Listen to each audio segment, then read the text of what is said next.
Chapter 1489. But I never thought it would be you.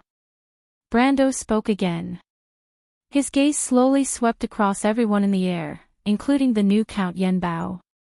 The other party was standing with the Cisaldians, and his body was blessed with the magical brilliance of the flying spell. His gaze fell on the man, and he replied faintly, Barandal, Count Yenbao's younger brother, I heard that you are just a good-for-nothing addicted to wine and women. I didn't expect the Twilight Dragon to find you with the help of All for One. I don't think you deserve that ring of Krite. For the layout of Erewhon, the Twilight Dragon has really put in a lot of effort. Shut up, Barandal roared, I am Count Yenbao, my damn brother just stole what originally belonged to me. But Brando was too lazy to pay attention to him, and turned his gaze directly to the other side, where the silver folk wizards were floating. Of course, there are also the Cisaldians, the noble silver folk of the past, but today they have fallen to become the lackeys of the Twilight Dragon. So this is how the Cisaldian wizard and Vladimir the Great recreated the former glory of the Bugis. What a laughingstock! There was silence on the battlefield. Almost all of the Aween nobles who participated in this war had a change in expression at this moment. After a short silence, a loud commotion broke out. Everyone looked at each other, and everyone had a look of horror. Even if they were willing to believe that the Count Tonajal was lying, everything in front of them, those terrible monsters, all pointed to such a truth that they were unwilling to admit. Everyone trembled. Although they dared to participate in a rebellion to overthrow the royal family of Covardo, they would never lose their minds and join the heretics or even the Twilight Dragon. Civilization and destruction, order and chaos, could never be on the same side. How could this be? These damned royals, damned Duke Grenoirs, damned northern nobles, they lied to us. How could it be? Is the Twilight Dragon coming again? No, I don't want to die yet. Enough, mortal, a thunderous sound came from the sky. Hollis couldn't help but frown. Although the deal with the Twilight Dragon was mutually beneficial, it was still a stain that could not be washed away. He did not understand what Wizard Sarsar and Sir Vladimir the Great were thinking, but as a member of the Sarsar Alliance, he had to protect the interests of this alliance. What shocked him was that this human actually knew the deal behind their backs like the back of his hand, and even mentioned that Earl Yenbao was backed by All for One and the Twilight Dragon. That damned Barandal had also promised him that no one would be able to recognize his identity. The price that the Sausalds had to pay for this was, at most, interfering with the operation of the mortal world without authorization. Interfering with the operation of the mortal world and colluding with the Twilight Dragon was a crime that even a small figure like Hollis could easily distinguish. For the first time, the Silver Wizard had the intention to kill. He subconsciously felt that these people would not be able to live anymore. It would be best to use magic to raise the whole of Tonajal to the ground. Thinking of this, he said coldly, It seems that you don't know us very well. You must understand that what you are saying now will be the reason why this land will be buried with you. Of course I know you. Brando replied, Bastards of the Sausalds, it's not the first time you have massacred a city in Wonde. In Silver Bay, in the Warrior Plains, in the White Mountain, how can I not understand what you are thinking in your hearts? The people who witnessed all this here today will probably be turned into ashes under your spells. His understatement caused an uproar among the nobles. Everyone's face turned pale. Many people only remembered the strength of the Bugis after 1,000 years, but forgot the indifference of these wizards. Some people had begun to feel weak at the knees and were ready to escape. In an instant, the remaining nobles on the battlefield were reduced by a third. But the people of Tonajal did not leave. They could not leave. This was their homeland, where they were born and raised. If their homeland was destroyed, everything they had borne on this land would also be turned into bubbles. They had their own families, relatives, friends, and everything would be turned into ashes. Rather than running away, it was better to stay and face it. At least their lord was still here. If the people of Tonajal lost everything, at least they would still have the only trust left in their hearts. They would freely trust that their lord would lead them to victory. Everyone's eyes were focused on the young count in the middle of the battlefield. As for those who had escaped, there was only disdain and even contempt in their eyes. Those poor creatures actually thought that they could escape far. Hollis was stunned by Brando's words. Although it was true that the Sawsalts had never put mortals in their eyes, when did they start a massacre in the Warrior Plains and the White Mountain? This was blatant slander, okay? Of course, if he knew that Brando was putting the blame on them for what they were going to do in the future, he would probably vomit blood in anger. Was there anyone who was so unreasonable? That was something that hadn't happened yet, okay? However, Brando did not intend to reason with these people. Because some people were not worthy of reason at all. Don't talk nonsense with them anymore, Lord Hollis. Berendal was also trembling with anger. He had imagined all kinds of scenes when he came face to face with the legendary Count. Just like any villain, he certainly wanted to trample on this legendary hero. Especially when he learned that the other party had won the favor of Princess Griffine, the legendary pearl of King Oberg VII and the pride of the kingdom. This made him even more jealous. It could be said that he hated everyone in the world. In terms of inheriting the Count's power, he had failed to compete with his brother. He could not enter the upper circles of the kingdom's political circle. If it were not for his unique circumstances, he was afraid that he would be a failure hidden in the shadows of others for the rest of his life. Such an experience made him unnaturally hate any successful person in the world, and the legendary Lucky Count was no exception. But he never thought that the Count would act like a prophet and a quack in front of everyone after he had only met the Count once, directly peeling his skin off in front of everyone. At that moment, he only felt a sense of shame and anger from head to toe.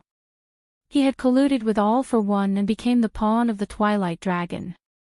Although Berendal had never regretted it, it was a shady thing after all. The key was, what evidence did the other party have to prove all this? If there was no evidence, wasn't it just talking nonsense? It would be fine if he was right, but what if the key was wrong? Wouldn't that be slander? Berendal was extremely ashamed and angry. He said furiously, "What right does that guy have to say that we colluded with the Twilight Dragon? This is just nonsense." Nonsense? Brando laughed. Could it be that these things are not crystal clusters, and those murderous monsters are not horseshoe worms? Or forgive me for not being able to see that these two damn monsters are Twilight species. How do you know them? Berendal was stunned. Hollis also frowned. Although he was also curious that this mere mortal could distinguish the difference between Twilight species and ordinary monsters at a glance. In the intelligence, the other party was just a human lord with some legendary experience, but what the other party knew was obviously far beyond his expectations. For the first time, the Cisaldian wizard faintly felt that there seemed to be something wrong with their intelligence. But what made him even angrier was Berendal's stupidity. If he could still dodge it before, wasn't all this tantamount to confessing without being pressed? No wonder this guy had always been a complete loser. He was simply mud that couldn't support a wall. Okay. This discovery made Hollis feel more and more that it was not a wise thing to confront this human here. But even if the other party knew more, the dead couldn't speak. He waved his hand indifferently and said, "Your nonsense sounds very novel, but I don't have much time to waste on you. Mortal, our conversation ends here. Next, I'll let you understand what the real truth is." Brando was silent for a moment. When everyone thought that he would have no choice but to bow his head in the face of reality, the young count raised his head with a nonchalant expression. "The truth is that there are many people?" he replied. Berendal seemed to have finally caught the loophole in Brando's words. He said sharply and sarcastically, "How old is our count this year? You're not so naive as to think that the battlefield is still a knight's duel, are you?" Brando shook his head. He was tired of talking to this clown. But he still asked, "I have a question for you, doll. How is Dilfari?" Baron Dahl was stunned, then responded, "You're talking about my lovely niece. Don't worry, she's fine. But I'll find her soon. By then, I can't guarantee that she will be able to see you in one piece. But you won't have the chance." Brando replied. "What did you say?" Baron Dahl didn't hear it clearly. But at this time, Brando raised his head slightly. In the place where he was looking, above the gloomy sky, a beam of green light was falling from the thick clouds and landed straight in the middle of the battlefield. An ethereal, girlish voice resounded throughout the battlefield. "The transition coordinates have been determined. The energy returned to 86, 77, 65, 40, 33, 11%. The transition is over. Beginning to rematerialize. Valhalla is taking root. Recalculating coordinates, Valhalla has arrived at the target point." Chapter 1490. The green brilliance spread out faintly. A faint green shadow appeared in the air. It was like a poem drifting in the wind, magnificent and majestic. The towering canopy spread out like an umbrella covering the sky. The majestic and straight tree trunk was as straight as a giant tower in the clouds. Flocks of birds flapping their wings surrounded the forest at the top of the clouds, slow and elegant, majestic and magnificent. It was a fortress, the holy palace of warriors, and the temple of heroic spirits. There were layers upon layers of fortresses in the clouds, built on the intertwined branches. Among the countless towers, heavy ballistas were being pushed out. Cold light flickered on the ballistas, which were made of steel. Rows of tree elf archers in light armor were walking up the city wall. At the command of the archer captain, they stopped and then turned to face the battlefield. They placed the corners of the longbows in their hands on the ground and moved in unison. The bows shone with a soft silver luster and stood up like a forest. Woo! The long sound of the bugle horn reverberated in the northern wind. Everyone on the battlefield looked up with their mouths wide open. Their faces showed a dull expression as they stared blankly at this scene. The long sword in someone's hand fell to the ground, but he didn't know it. The knights' mounts dug the ground with their forehooves uneasily and snorted, but the knight held the reins without feeling it, like a stone statue on the back of a horse. What is that?" Baron Dahl's mouth was big enough to stuff a duck egg, and even his eyeballs were popping out. "What the hell is that?" He subconsciously wanted to grab the person beside him, but Hollis pushed this annoying guy away. The look in the eyes of the Sassard wizard leader could no longer be described as shock. He immediately turned to the others and roared, "Attack quickly, don't let it finish positioning. This is the top plane transition spell." No, we've been locked by the spell. This is space counterspell. All anchoring spells are automatically ineffective. Chant reaction, use the silent casting method, impossible, the second to third level of the Tiamat law are all blocked.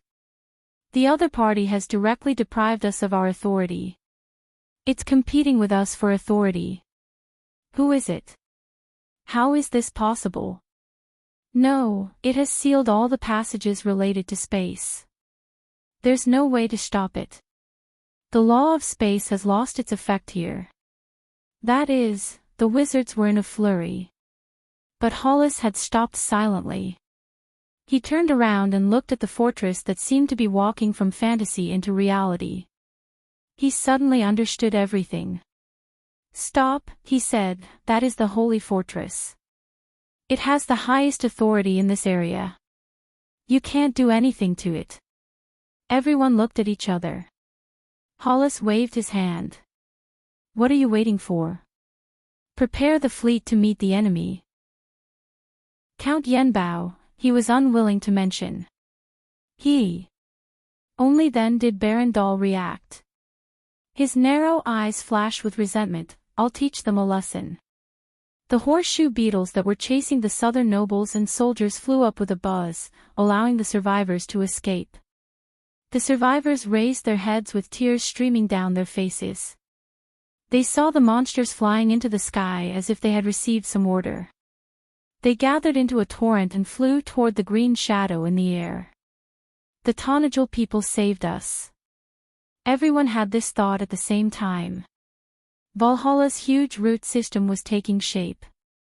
The coiled roots suddenly flew out in all directions. The coordinates of the 7th, 8th, and 9th groups of roots have been determined. Expand the other 7 groups of roots, the coordinates are. The girl floating at the top of the crystal tower in the tree hall read out a set of data expressionlessly. Light Spirit Monica flew up and down beside her and screamed, "Give them a good show, Valhalla." The roots that stretched out horizontally were like a giant arm that swept out tens of thousands of meters. Baron Dahl's eyes widened. No. But the horseshoe beetle army had already been hit. In front of the world tree's roots that were tens of meters or even hundreds of meters in diameter, the horseshoe beetles were just real insects. Hundreds of horseshoe beetles were immediately smashed into pieces. After the giant arm swept across, the sky was cleared. The horseshoe beetle army was reduced by more than 1/3. Baron Dahl's eyes were about to split open, but for him, the disaster was not over yet. The crystal clusters on the ground did not have a single consciousness. They only moved forward blindly, and Valhalla that fell from the sky was taking root. The roots stretched out and fell heavily to the ground. After a loud bang, Valhalla's roots fell into the purple waves like giant whips. The army of crystal clusters on Old's field was immediately torn apart. Then the sky darkened because the entire Valhalla fortress was slowly descending. But the so-called slow descent was only relative. There was no way to avoid it within a radius of tens of kilometers. Coolant injection has begun. Magic power is estimated to be exhausted in 1 minute. All coordinates have been verified correctly. Magic power output has been disconnected. The girl said calmly. Valhalla transition complete.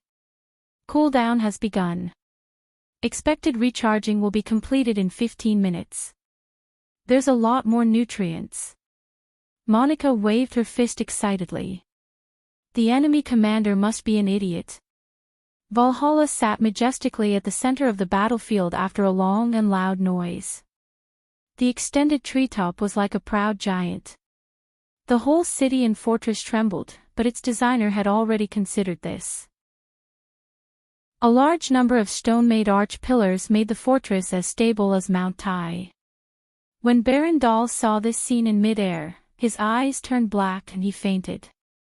Hollis glanced at the guy with a look of disgust.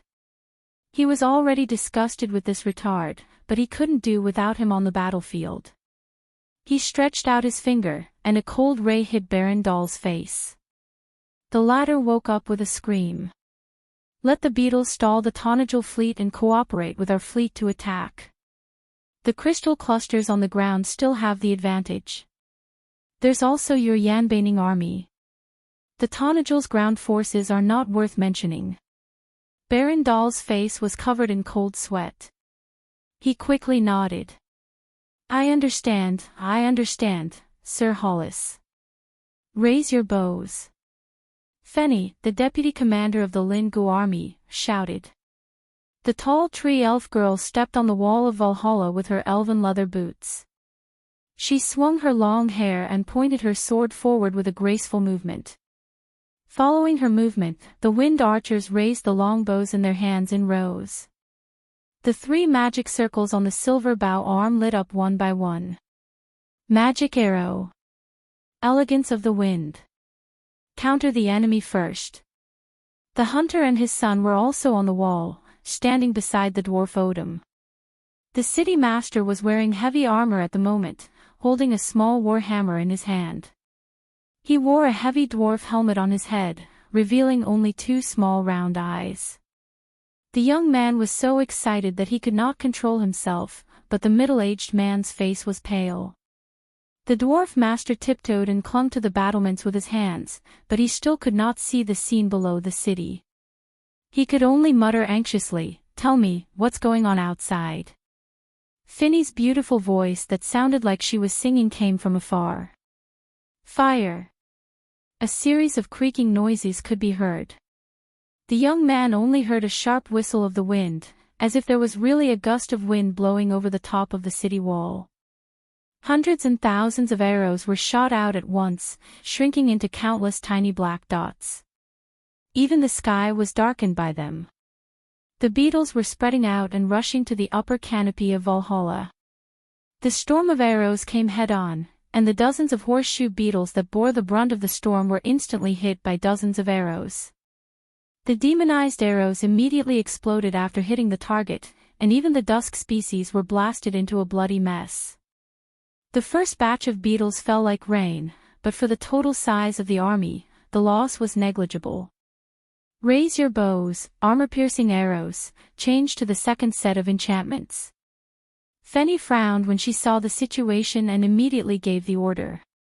An excellent archer could shoot 12 arrows in a minute, but for the tree elves, that was far from their limit. And for the wind archers, Valhalla's exclusive army with elegance of the wind, the maximum shooting speed of the elven girls depended on how many arrows they had. Before the beetle army rushed through the storm formed by the first wave of arrows, the second wave of arrows had already come head-on. Barandal's smile that had just revealed a clue froze on his face. This wave of arrows was enchanted with slow and gravity, so the beetles fell less than before, but the beetles that were hit were obviously slowed down and separated from the other beetles. In just a breath's time, the third wave of arrows came as scheduled. The youth cried out in surprise, each of them can distinguish different targets, how did they do it? They are elves, and each of them is a natural archer, stupid. The middle-aged hunter replied in a bad mood. The elves can't do it either, it's Valhalla who designated them as targets. This is the power of the Holy War stronghold. Odin leaned on the battlements and complained, can't you tell me what's going on outside? I'm sorry, Mr. Odin, I'm really shocked, the youth replied embarrassedly. It's strange, why aren't those monsters attacking us? They're flying to the top of the trees. They want to attack our port, Odin said loudly, a bunch of idiots. More and more horseshoe beetles were hit, and the change in speed caused the formation of the horseshoe beetle army to change greatly. Their original attack became clearly layered, and vaguely formed the shape of a long snake. Even the incompetent Barandal could see the problem at this moment, but he was as anxious as an ant on a hot pan, not knowing how to deal with the current predicament. Fenny sneered and whistled.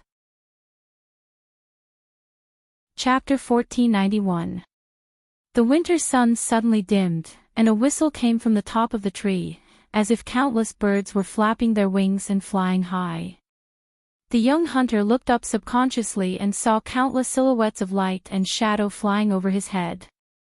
His mouth was wide open in shock. Flying. Flying horses.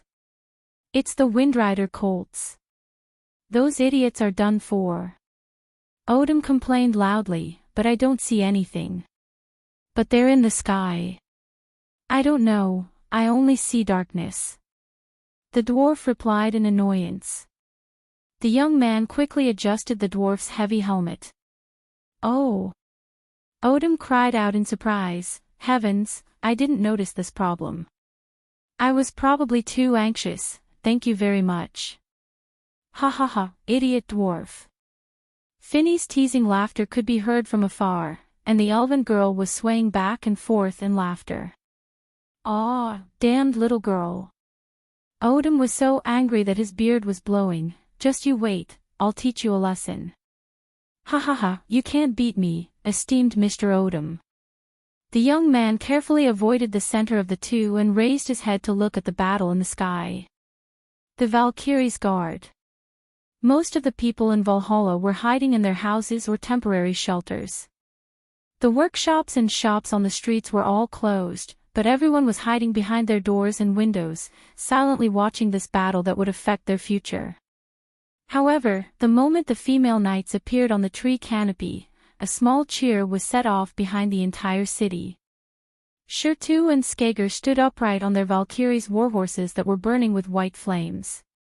The spears in their hands flickered with the silver light of the poem, and behind their winged helmets, their long golden braids fluttered in the wind. They held small round shields in their hands, and behind them were hundreds of their sisters. They were the heroic spirit warriors from the ancient times, the Valkyries of Odin. Shitu's cold eyes scanned the battlefield, and when she saw the horseshoe beetles charging towards her, a trace of disdain flashed in her eyes. Sisters. She pointed her spear at her opponents who were not in formation and shouted in a dignified voice, "For Valhalla, for the Valkyrie, charge!" Streaks of silver light poured down from the sky.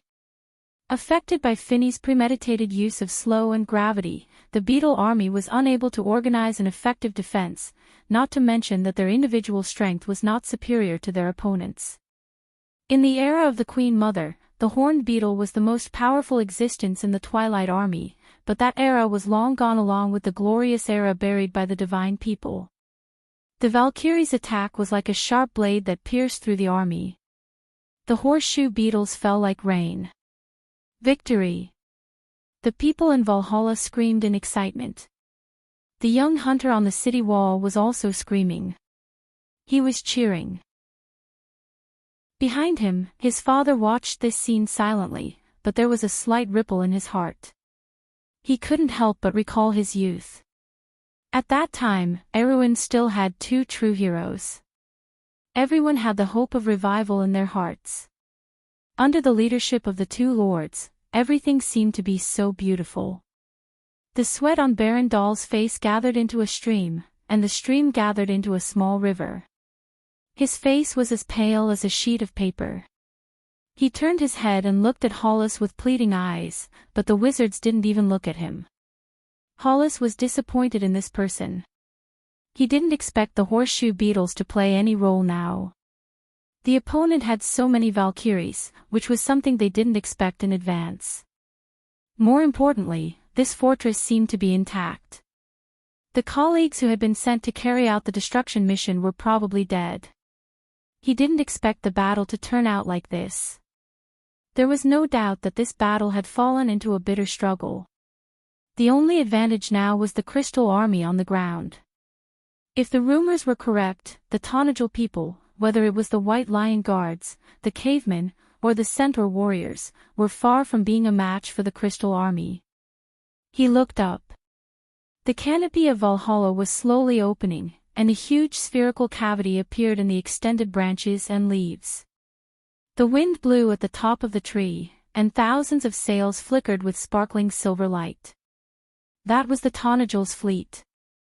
The fleet was so powerful that Hollis found it difficult to deal with. Its flagship used to be the main ship and command ship of the Kanaichi Air Fleet. The Kanaichi simply gave their backup fleet directly to the Tonajal people. This was the only force on the battlefield that could determine the outcome of the battle. It must be restricted. He snapped his fingers, and a small magic circle appeared not far from him. A respectful voice came from the slowly rotating disc-shaped magic circle. "Honorable Sir Hollis, Gonzalez awaits your orders. Order your fleet to spread out and seize the upper hand." "Yes, sir. May the glory of knowledge be with you. Sir, bless us to defeat these country bumpkins easily. Please wait and see. Be careful. The opponent is not as weak as you think. I ask you not to take the initiative to attack. Try to contain the opponent within the effective range and expose the side of the Tonajal people." "As you wish, sir." Only then did Hollis nod his head in satisfaction. Although the Banksians were also mortals, they had been willing to become vassals of the Sassalds for many years. It was much easier to use them than these barbarians. At least they understood the importance of obedience and discipline. The two large silver fleets in the sky were each looking for their best positions. The Sassalds' fleet clearly had the advantage. They arrived at the battlefield first and spread out first, while the Tonajal's fleet was still slowly forming out of the harbor. "Ha!" Hollis was suddenly startled. He saw the Tanajal's fleet actually attack in groups of 3, circling around the harbor like fish. This was the classic ground attack formation of the Bugis naval tactics. They were clearly still within the attack range of his fleet, but they directly ignored the threat above them. Have the Tanajal people gone mad? This thought flashed through Hollis' mind. The next moment, the Tanajal's fleet opened fire. Magic and artillery shells swept across the battlefield like a hurricane, causing a devastating blow to the advancing army on the ground. Hundreds of crystal beasts were annihilated in this wave of fire. No! Baron Dahl's face was almost distorted. He rushed up and grabbed Hollis' arm. What are your fleet doing? Stop them. Hollis shook off the guy and directly fixed him in midair with a spell. Shut up, I know what to do, you damn idiot. In fact, there was no need for him to give the order. As an experienced captain, Gonzalez would never give up this once-in-a-lifetime opportunity. The Tanajal's fleet formed a flashing diamond in the sky. Their muzzles were almost all pointed to the ground. No one would be merciful to opponents who could not fight back. Open all the cannons. Let all the wizard apprentices on the deck. Gonzalez walked directly to the deck with a cigarette in his mouth and ordered the entire fleet through the magic communication array. He picked up his pocket watch and pointed at the ticking needle. I'll give you 3 minutes. Get ready to fire in 3 minutes. The Sisaldian fleet slowly turned, revealing an orderly battle line. Dozens of frigates followed the lead of the main battleships and turned to the side. The sailors opened the cannons one by one, revealing countless black holes. The magic cannons were being pushed up to their positions one by one, and the enchanted ballistae on the deck were also adjusted to their positions. Every magic array had a wizard ready for battle, and the crystal at the tip of their magic staffs was flashing with a dazzling light. Time's up. Fire. A cloud wall seemed to rise in the sky. Flames flickered between the clouds, and countless artillery and magic suddenly broke through the rolling clouds, forming silver traces of light that connected to the Tanajal fleet that was constantly descending under the canopy of Valhalla. Then a deafening roar resounded through the sky. However, the artillery didn't hit the Tanajal fleet. A light green barrier slowly spread out from the canopy of Valhalla. Fortress defense system activated. Prepare to withstand the first wave of attack. Attack arrived. Energy returned to 13. 11. 12, 07. 11, 9. 10, 0%. Magic reaction complete. Recalculating damage report. A dazzling flash erupted from the light barrier, but after the explosion of magic and artillery, the smoke slowly dispersed. Valhalla stood majestically, and the silver fleet under its protection stood majestically. Ha ha ha ha, they aren't our match at all. Monica excitedly rolled around on the crystal control panel. She waved her fist at the calm girl and screamed, "You're amazing, Valhalla." The girl only expressionlessly sorted out Valhalla's damage report. It was a piece of snow-white paper. On the city wall, the youth's face was pale as he pressed his hand to his chest. However, at the last moment, he let out a long sigh. This time, he didn't scream, nor did he shout in excitement.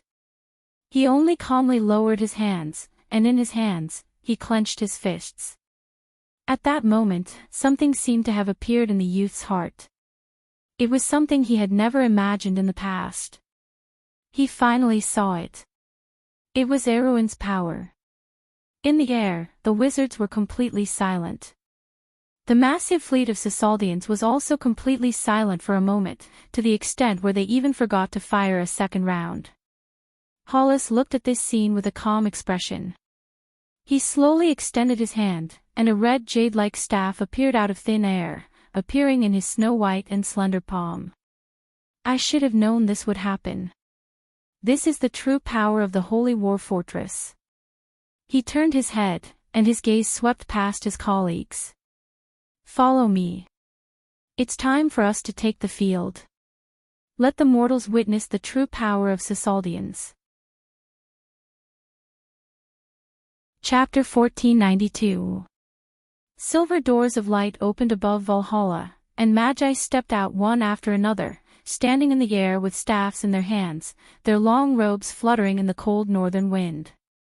Tisidormera. In the name of the stars, a wizard raised his staff high, the gem on the tip of the staff shining brightly. A silver beam shot out from the gem and shot in another direction. Natis Rho. Lyra, one of the 12 witch constellations, the first wizard in the clockwise direction, also raised his staff, aiming the gem at the silver beam. The beam passed through the gem and was immediately deflected in another direction. One by one, the wizards raised their staffs. In the sky, the red-robed secret walker of law, the blue-robed tower illusionist, and the gray-robed gray magician were all shining in different colors. Every time the silver beam passed through the staff of one of them, it would be refracted to another direction at an even faster speed, refracting again and again until it finally formed a circle that was constantly being divided. A huge circle that surrounded Valhalla. Hollis finally raised his staff, Griffin, and the silver beam passed through the dreamlike ring of azure tears on the tip of the staff, drawing the final stroke of the huge circle. He looked at the huge tree below with cold silver eyes, and slightly tilted the staff in his hand. Natador Shlari, crown of the northern winds, Fictional Rotatory, scepter of the earth, flame, Oss, Vit, Ss, for elements, Tisidorli Airi, guide of the stars, a bright beam of light shot out from the azure tears, pointing directly at the center of the huge circle. A huge silver rune appeared on the giant circle, flame. With it as the center, the silver halo suddenly expanded outwards, and countless mysterious runes naturally formed inside the ring. It was a magic circle. Then, 17 magic circles connected to it formed one after another. In the tree hall, the light spirits were already in a state of chaos. This is the end, he's too arrogant. Monica stuck out her tongue and threw herself onto the control panel. She slammed almost all of the crystals into the grooves and screamed, Valhalla. Warning, detecting a powerful magic ripple. Estimated to be activating the third layer of shield.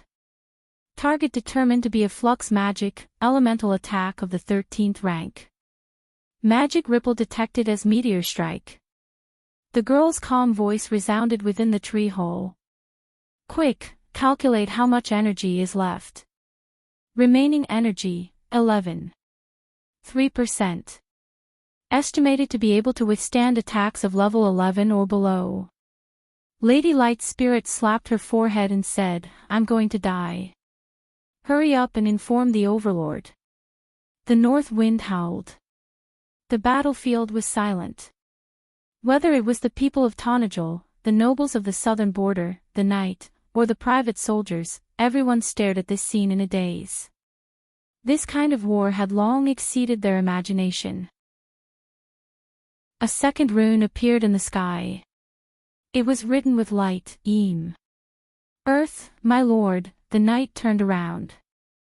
Brando patted his young captain on the shoulder. He raised his head, and the silver network was reflected in his eyes. But what he saw was not the magic of the Sathard people, but the gray sky, the vast plains, and the wind that blew for thousands of miles. He closed his eyes and breathed in and out softly. What entered his lungs was the cold air, the breath of the biting north wind. It came from the distant Anzaruta Plateau, across the warm shining sea. The surface of the sea was sparkling, and under the sea, in the direction of the ocean currents, the Naga tribe was migrating south. It came here, bringing news of the north. Brando saw all of this with his own eyes. His gaze seemed to penetrate the plains and mountains, through the sky and the earth. Everything in the wound was in his eyes. He breathed in and out. The wind on the battlefield suddenly stopped. The wind stilled, and the falling snow also quieted down. People looked around in shock. In the woods on both sides of the wound, snowflakes fell quietly. The river water seemed to have lost its sound. Broken ice collided with each other on the surface of the water, and then was swallowed by the whirlpool.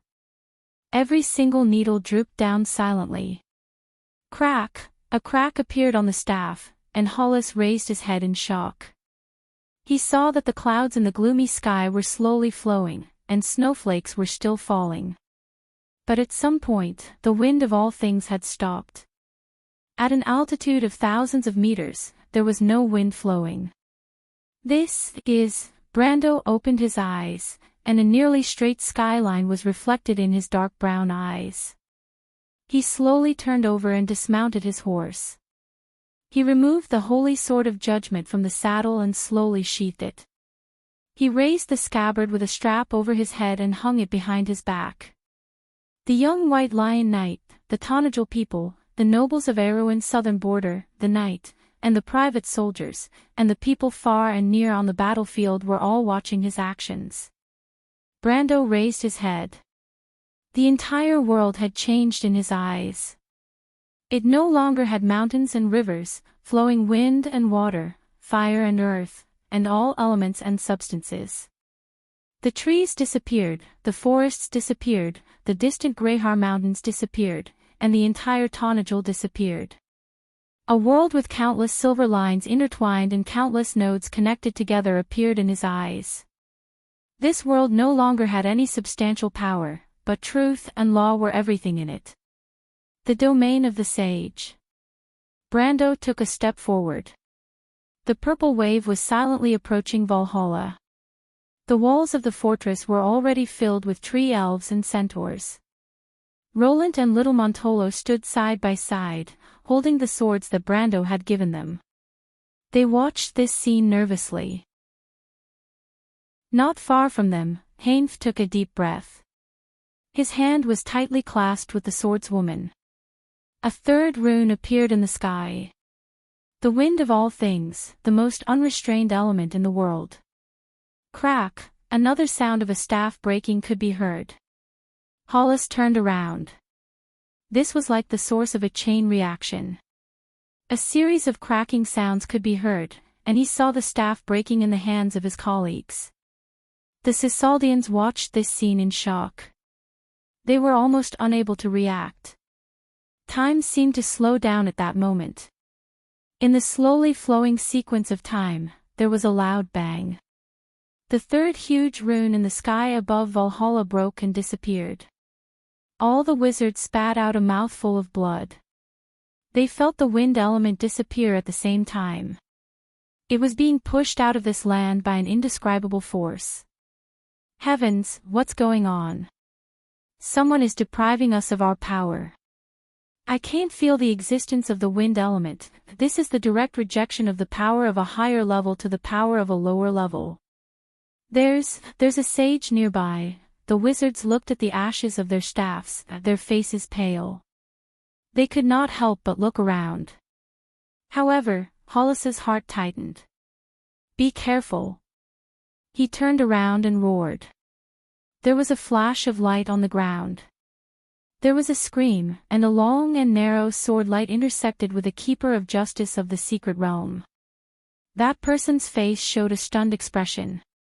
Then, his head slowly drooped down until it fell from his neck.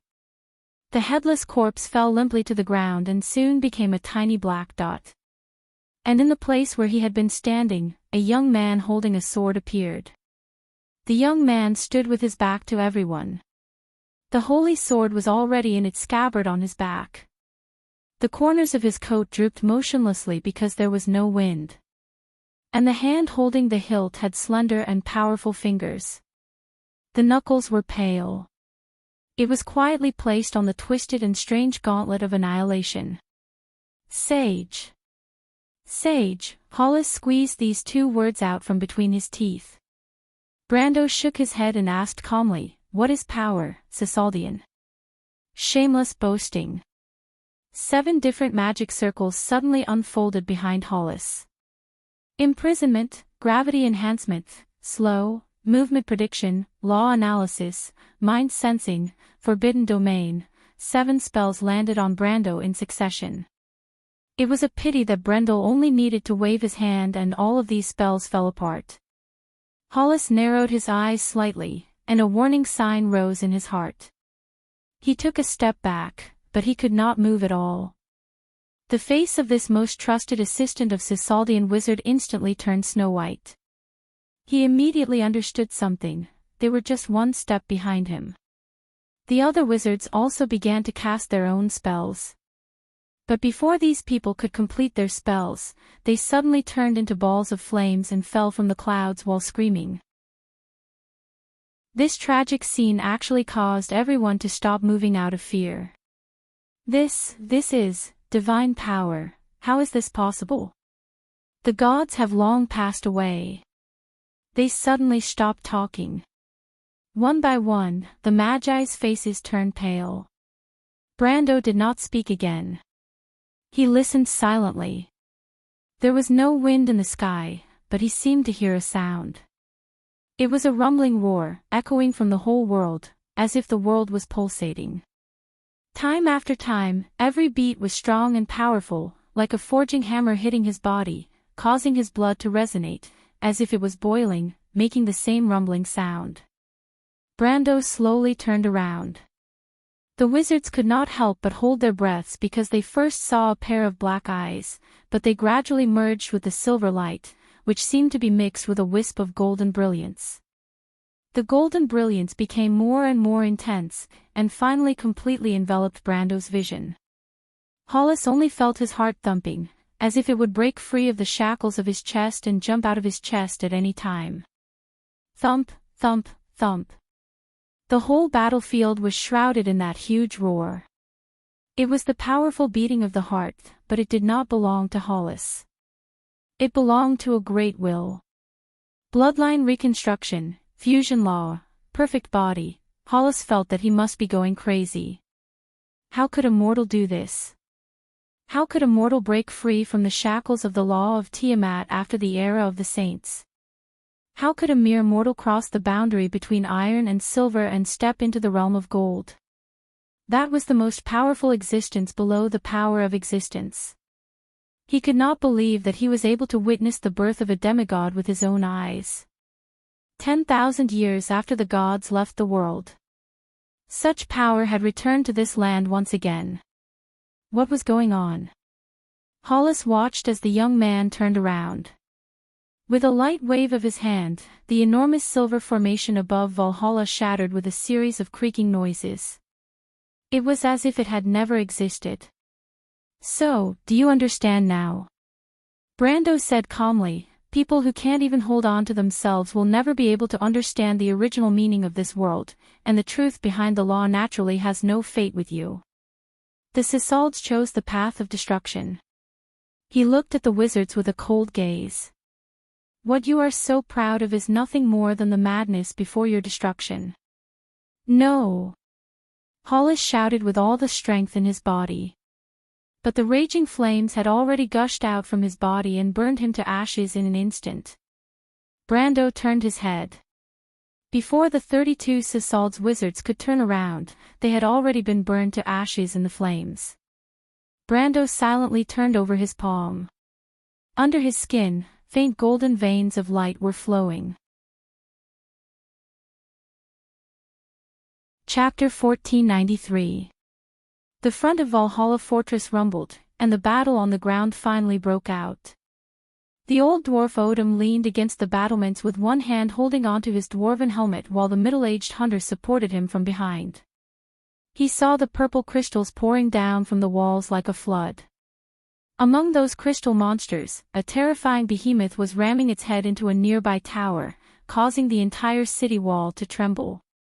Hurriedly, a loud voice cried out, "Stop!" The old dwarf hurriedly shouted, "Put me down. Those damn things are attacking us. Give me my hammer." The middle-aged hunter quickly let go of the dwarf. Odin jumped down from the battlements and tidied up his crooked armor. "Thank you very much. You're really strong." The middle-aged hunter returned the hammer to the dwarf and humbly replied, "It's nothing." The boars in the mountains are much heavier than you. Odom didn't find anything wrong with his words and nodded in satisfaction, but can you change the way you carry me next time? No dwarf wants to be treated like a sack. Suddenly, there was a scream from afar. The three of them turned around and saw 6 3-meter-tall insect-like crystals climbing up the walls. The centaur warriors in silver armor were retreating, and the elven archers shot out a wave of arrows. However, the enchanted arrows only made tinkling sounds when they landed on the crystal heads, and were bounced to the side. "Watch me!" Odom shouted and swung the hammer in his hand, throwing it at one of the monsters. The war hammer, engraved with silver runes on its surface, struck the crystal's head with a loud boom that sounded like a thunderclap. The monster screamed, and a crack appeared on its head. It fell off the city wall. Odom waved his hand and the warhammer on the ground flew back into his hand. The old dwarf held the hammer firmly and shouted excitedly, "Have a taste of Master Odom's masterpiece, Storm's hammer."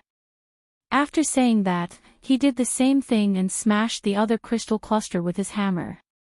At this time, the elven archers finally reacted. Finny also opened her winged cloak and jumped, gliding to the top of the walls. She commanded loudly, "Change to resonance arrows." The wind archers took a step back and changed to the 4th set of enchantments. After a round of arrows, they finally knocked the 4 crystal beasts off the walls. "Ha!" The dwarf couldn't help but laugh. "Looks like my old bones aren't as old as I thought."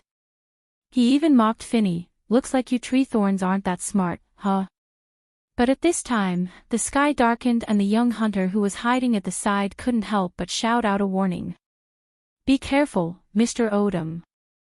Odom raised his head and saw a horseshoe beetle swooping down from the top of the tree, swinging its side-like blades at him. He couldn't dodge it, but an arrow hit the horseshoe beetle's compound eye, causing it to shriek and roll in the air. The giant scythe also brushed past the old dwarf's body, causing him to cry out in fear.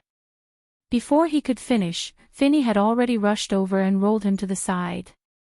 The horseshoe beetle that was rolling in the air swung its forelimbs, and a wind blade swept past the position where the two of them were just a moment ago, leaving a mark that was nearly 1/2 meter deep.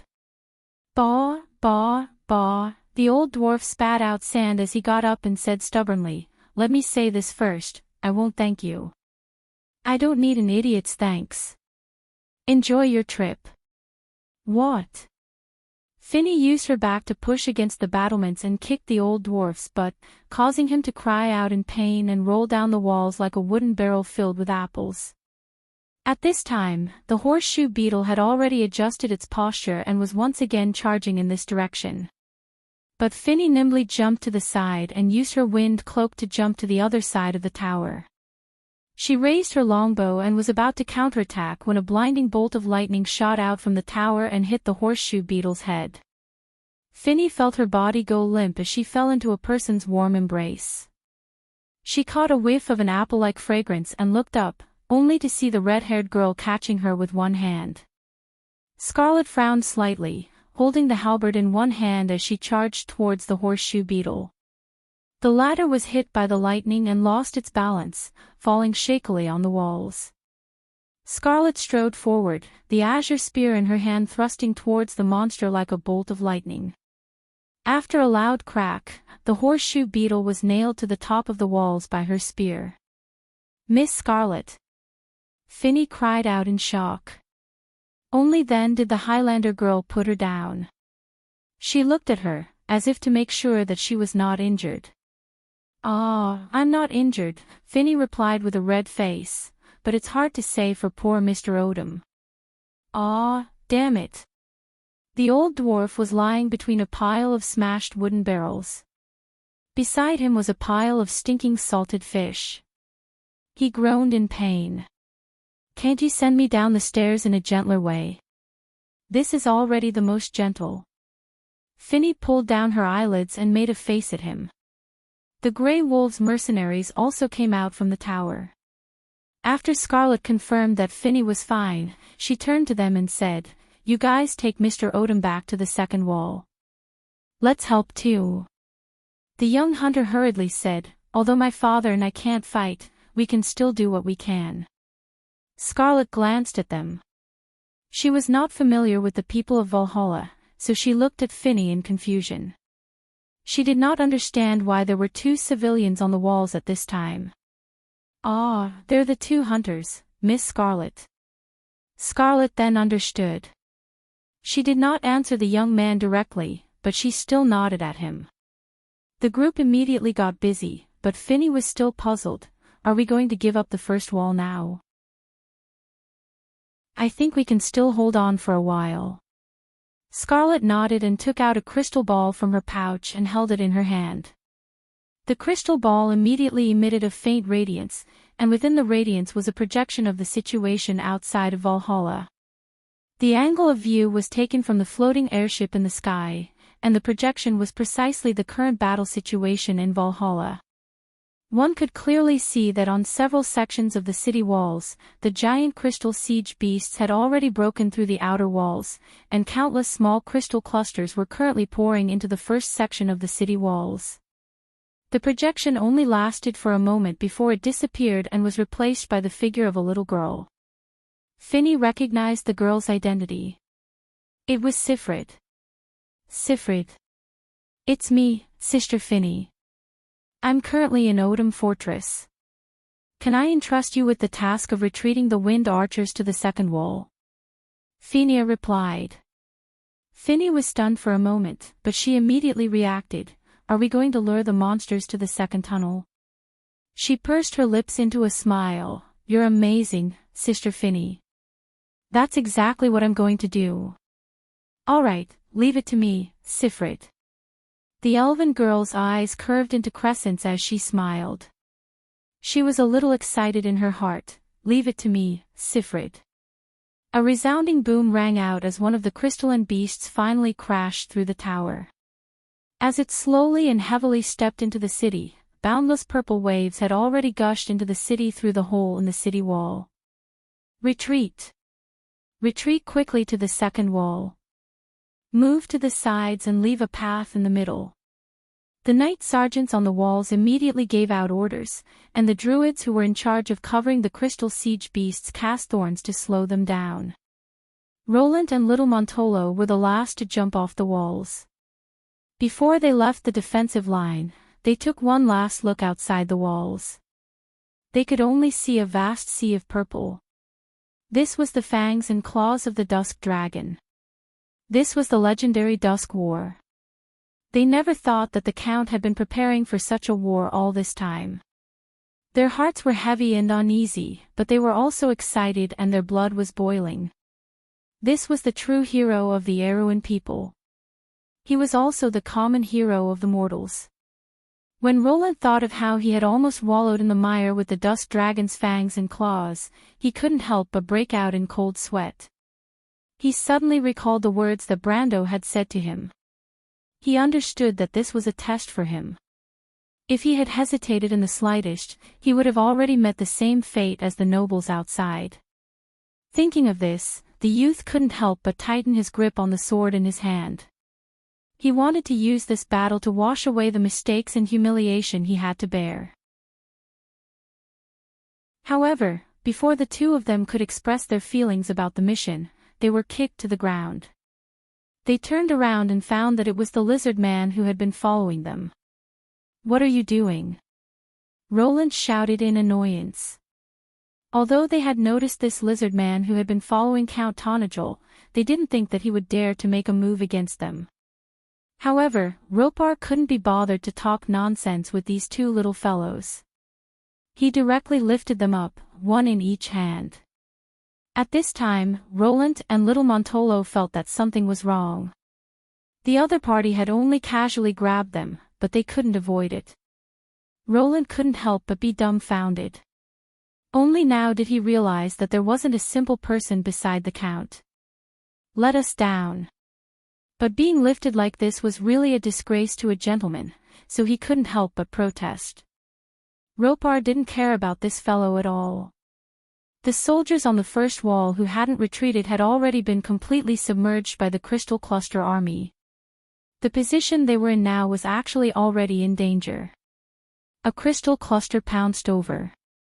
The Fireclaw Lizard Man Lord didn't even think before turning around and sweeping his tail over. A red light flashed on his body, and this tail attack actually shattered the crystal cluster into pieces. It's Elemental Realm. Roland couldn't help but cry out. But little Montolo knew more than him. His eyes almost popped out. Heavens, this is the peak of the law. Who is it? Ah! Then he immediately let out a scream. Those monsters are catching up. Roland turned his head to look behind him, and couldn't help but suck in a breath of cold air. At the gap in the wall behind them, there were 3 crystal cluster beasts that were at least 17 to 18 meters tall, slowly walking in this direction. The warehouses and barracks scattered along the way couldn't stop these huge monsters at all.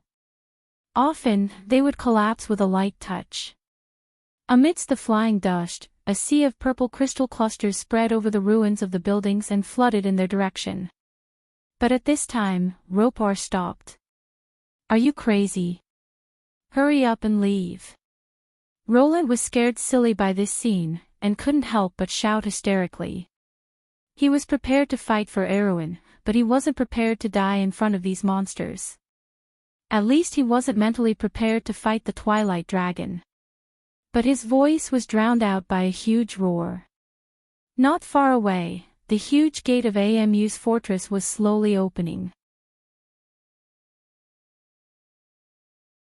Chapter 1494.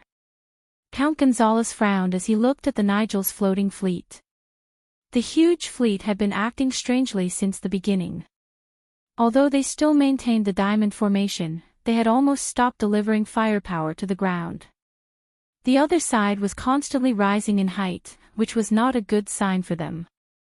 But Valhalla's magic shield still existed, and the Sisaldans could do nothing about it. Count Gonzalez paced anxiously on the deck of his ship until a messenger ran to him with a crystal ball in his hand and said, "Sir, Count Yinbao's contact." Gonzalez waved his hand angrily. "Tell him to go away. I don't have time to listen to him cry like a woman." He asked again, "Have you contacted Sir Hollis?" "No, sir." The messenger shook his head. "The magic circle above the Tonagel fortress has been maintained for several minutes, and no message has come." "What about the gargoyles sent out?" "They haven't come back, sir." Gonzalez turned his head, frowning as he paced back and forth beside his desk. Finally, he stopped and said, "Let Baron Dale talk to me. I want to see what this guy is up to." The messenger immediately activated the crystal ball, and Baron Dale's anxious voice immediately came from the crystal ball. "Sir Gonzalez, great, I've finally contacted you. This is a great opportunity. I need the support of your fleet." "What did you say?" "My crystal army has already broken through the outer defense of the fortress. We are in the north of the fortress. You should be able to see the gap in that direction. My invincible army and I are preparing to launch an attack, but I need your help." "What kind of help do you need?" Gonzalez replied as he went to the porthole and looked down. The battle in Valhalla was obviously not as smooth as Dale had boasted. He saw that the torrent of crystal clusters had at most broken through the outer defense of the fortress. The firepower of the Tonagel fleet was very fierce, which caused great trouble for the battle on the ground. Presumably, this was why Dale begged him for help. "Sir, what is that?" His messenger suddenly pointed in a direction and exclaimed. Gonzalez immediately looked in that direction. He narrowed his eyes and his expression changed. Baron Dahl was still talking about his situation in the crystal ball, but the experienced captain interrupted him without hesitation. "I suggest you retreat quickly, Baron Dahl." "What did you say?" "Your army that entered the city is finished. If you don't want to die, retreat quickly," Gonzalez repeated. "Are you crazy, Lord Gonzalez? No one in Trenheim can pose a threat to us except for their Earl." Baron Dahl's voice shrieked. "Just think of me as crazy, Baron Dahl. This is my last advice to you. He gestured for the messenger to close the communication crystal bowl. The bridge fell silent. Gonzalez was silent for a moment. He rested his chin on his hand and thought. Then he flipped his pipe and tapped it on the corner of the desk. The Tonajal fleet is acting strangely, my lord. At this time, the voice of the first mate was suddenly transmitted to the captain's room through the microphone. Gonzalez was startled and subconsciously rushed to the porthole, but his messenger had already shouted, "The tree's defensive barrier has disappeared." Sure enough, he saw through the glass of the porthole that the hemispherical defensive barrier covering the fortress faintly disappeared after a few flashes. At this time, the Tonajal fleet was regrouping. They slowly formed a beautiful battle line and turned their sides to face the Sisaldian fleet. "We are faster than them." Faced with this scene, Gonzalez's mind flashed like a bolt of lightning. He calculated the time difference almost instantly. He shouted into the microphone, "Prepare to fire immediately. The entire fleet will accelerate and change course. Seize the upper hand." However, due to a strange combination of factors, Count Gonzalez raised his head at this time. He suddenly realized that the huge magic circle above Valhalla had disappeared. An uneasy thought flashed through Bansia's mind. The giant gates of ORM's fortress were slowly opening. The Crystal Cluster army had already charged in front of Rolindi's group. One of the fastest insect-shaped crystal clusters had already spread its wings, flying towards them from a dozen meters away. Little Montolo, who was being carried by Ropar, couldn't help but scream in fright, but the Fireclaw Lizard Man Lord didn't move at all. Kacha! Just as Rolindi thought that he was dead for sure and couldn't help but close his eyes, a clear sound came from above his head. The youth couldn't help but open his eyes in fright, only to discover that the crystal cluster that had pounced towards them had already been split in two. A large head stretched out from behind them. It was like a long snake's head. It waved its neck in the air and accurately bit down on the crystal cluster, its sharp teeth splitting it in two in an instant. Following that, a second, third and fourth head appeared in Roland's vision one after another. Roland opened his mouth wide, only to hear little Montoro shrieking like a madman beside him. Multi-headed basilisk. To be precise, it was a 9-headed basilisk. In terms of bear lineage, it was second only to the 12-headed basilisk. It appeared behind the gates of ORM's fortress with rumbling steps. When it fully extended its 9 heads, its total height had already surpassed the second wall of Valhalla. It was a giant beast that was more than 50 feet tall. Ropar didn't move at all, allowing the giant beast to trample past him. It was like a meat grinder as it slaughtered its way into the Crystal Cluster army. Its 9 heads moved together, and the Crystal Cluster army was instantly thrown into disarray. The Serpentine Lizard's powerful defensive ability was fully displayed at this moment. Although the crystal clusters could occasionally break its outer skin and cause damage to it, the wounds were often healed almost instantly. Sometimes, even the blood did not have time to ooze out. The 3 crystal cluster beasts finally arrived in front of the 9-headed basilisk, but they were now a size smaller than the 9-headed basilisk. Moreover, as a superior magical beast, the 9-headed basilisk's intelligence was much higher than the crystal clusters that didn't have the ability to think on their own. It directly used its huge body to crash into one of the crystal cluster beasts, knocking it to the side. When the other crystal cluster beasts pounced at it, it used its other 5 heads to spit out lightning and acid rain, forcing it to retreat. The 4 crystal cluster beasts quickly clashed together.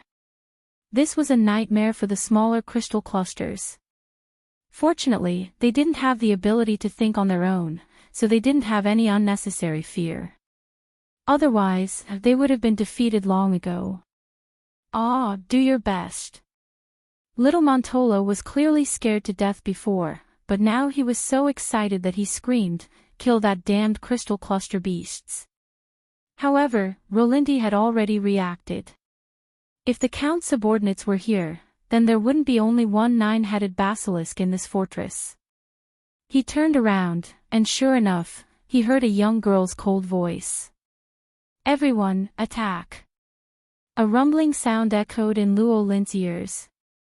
"What the hell is that?" Baron Dahl, who had just joined up with his Yenbao army, witnessed this scene with his own eyes. He only saw the Crystal Cluster army pouring into Valhalla from the gap in the city wall, but within a quarter of an hour, the purple torrent retreated from the original path. It wasn't because of failure that they retreated. For the Crystal Clusters, there was no such word as retreating in their dictionary, but they were almost directly driven out of Valhalla. In front of them were dozens of giant lizards that stood out from the crowd.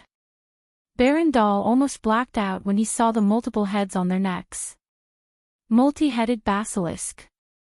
Why did the Tonajal people have this kind of thing? Although the crystal clusters were still far more than the 9-headed serpent lizard in terms of quantity, the superior individuals in the crystal clusters were not inferior to these high-level magical beasts. In fact, the strength of the Lord-level crystal clusters far exceeded that of the 9-headed serpent lizard. However, Baron Dahl couldn't command the Lord-level crystal clusters. What's more, the artillery fire of the Tonajal fleet was constantly covering the front of the position, especially for those large targets. Few could break through the barrage and rush to the front of the Tonajal people. Baron Dahl was really fed up with the lack of air superiority. Although he clearly had the support of the Sisaldian fleet, this support was no different from not having it. Not to mention that the other party had previously rejected his request to directly bombard Valhalla Fortress. These damned Banksians. Baron Dahl couldn't help but gnash his teeth and shout, "These damn Bugas, one day they will pay for their arrogance." He spurred his horse forward, raised his sword, and shouted to his subordinates, "Now, it's time for us to be loyal to our supreme master." In front of him was a dark army, almost everyone was wearing armor. This elite army was originally composed of the Yenbao Knight Regiment. They were originally loyal to Count Yenbao. But at this moment, it was an army that belonged to him alone. What's more, they were no longer those weak human knight. "Don't be afraid of death," Baron Dahl screamed like a madman, "because we are invincible, no one in this world can really hurt us." He pulled out a dagger and stabbed it into his left shoulder, but not only was there no drop of blood, when he pulled out the dagger, the silver gap left there was slowly healing. "We are immortal, we are the best warriors under the rule of our supreme master. We are." Baron Dahl grasped the reins tightly and turned his mount around. Then he pointed his sword at Valhalla Fortress and said, "Warriors of the No race, charge with me and respond to the supreme call." His crazy behavior seemed to have inspired others, and the knight army that came to Yenbao also became fanatical. They let out a fanatical scream, and the battlefield was immediately filled with people shouting and horses neighing. Charge! Kill! In the Hall of Trees, the previous busy scene had gradually subsided. The calm-looking girl was reporting the loss in a calm voice, and when she finally said, "The magic transmission has been disconnected, and Valhalla's magic shield has begun to shut down," Monica suddenly interrupted her. "Wait, Valhalla." Monica pointed to a scene on the Crystal Tower and said, "Zoom in here." The girl did as she was told. That was the image that Baron Dahl encouraged to his men. "Humph, it's the No race." After Monica saw the scene there clearly, she couldn't help but reply contemptuously, "These idiots really came. What invincible? Boasting shamelessly." She turned her head and said to the girl, "Valhalla, help me contact Miss Andrea, where are they?" "We're in Zone 5, Miss Monica." Before the light spirit could finish her sentence, Andrea's voice came from the Crystal Tower. "My sisters and I are ready." Hee, those bastards probably thought that our legacy was lost outside the elemental frontier. "I'll show them what I'm made of." "Zone 5, very good," Monica shouted excitedly. She waved her fist and said, "Andrea, show those country bumpkins what you're made of." Then she turned her head again and shouted to Valhalla, "Valhalla, quick! Open the entrance to Area 5. The battlefield seemed to be quiet all of a sudden. Barandal felt a little strange. The Tonagil's fleet suddenly gave up suppressing the ground's firepower, but they didn't seem to be fighting with the Sisaldian's fleet. Because the rumbling sound of cannons in the air disappeared, and the explosion of magic no longer appeared, as if the two fleets had suddenly withdrawn from the battlefield. He wanted to look up to see what was happening in the sky, but he didn't have the chance because he and his army had already entered the range of Valhalla Fortress. He could only see layers of huge treetops above his head. What's more, the gap in the wall was right in front of them, and they were about to fight with those multi-headed lizards. If it was before, even if he was given 100 guts, he wouldn't dare to attack such a rank 7 or 8 demonic beast head-on. But at this moment, the Supreme Master had already given him an unparalleled power. Perhaps it wasn't strong enough, but it was an eternal and indestructible power. It was the power he dreamed of. Adrenaline was secreted at an accelerated rate, and he was so excited that he almost flew. War and killing turned out to be such a pleasant thing. If it weren't for the Supreme Master, he might not have been able to play such a game of life and death in his life. He looked up as if he was trying to find the enemy from his shrinking pupils. But it was at this moment that he froze. He found that the multi-headed lizards were slowly retreating in an orderly manner. Obviously, their beast tamer was extremely brilliant. But this was not the point. The point was that he saw a silver light spot flying from a distance. Barandal's face suddenly changed. Goddess of War. He screamed wildly, "This is impossible." Chapter 1495. The Sisaldian fleet in the sky had been silent for a long time.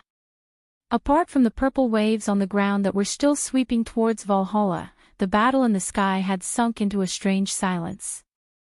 The Sisaldian floating ships that flickered with silver light hovered in the air.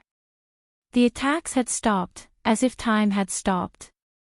Their opponents, the Tonagil fleet, were turning around. The huge silver fleet directly exposed their flanks to the Sisaldians, and their cannons were facing the ground. This seemingly strange scene was actually playing out in front of everyone at this moment. What's going on? The main offensive on the battlefield was being led by the Crystal Cluster army, but the allied noble army that had not gone far was now in a perplexed state. The continuous changes on the battlefield caught them off guard. For a moment, they could not even tell which side was their ally and which side was their enemy. The allied noble army's reaction was slow. Time continued to pass minute by minute. In the captain's room of the Sisaldian flagship, the St. Patcher, the atmosphere was even more bizarre than on the battlefield. Facing the young man in front of him, Gonzalez suddenly understood that he might have had to make such a choice. Perhaps he should have understood it long ago. When the other party suddenly appeared in front of them with the staff, Tographin, he should have understood everything. The captain's room was silent. It was hard to imagine that there had been an endless stream of people here just a moment ago. Messengers and officers of all kinds came in and out, and cartographers were constantly changing the markings on the map. The clamor of commands and announcements was like a market. You can choose death.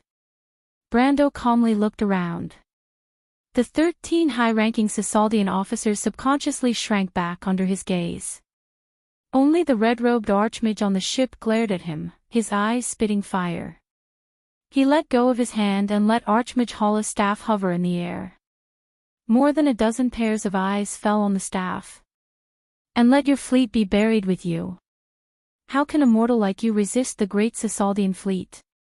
The red-robed magus bellowed and pointed his staff at Brando.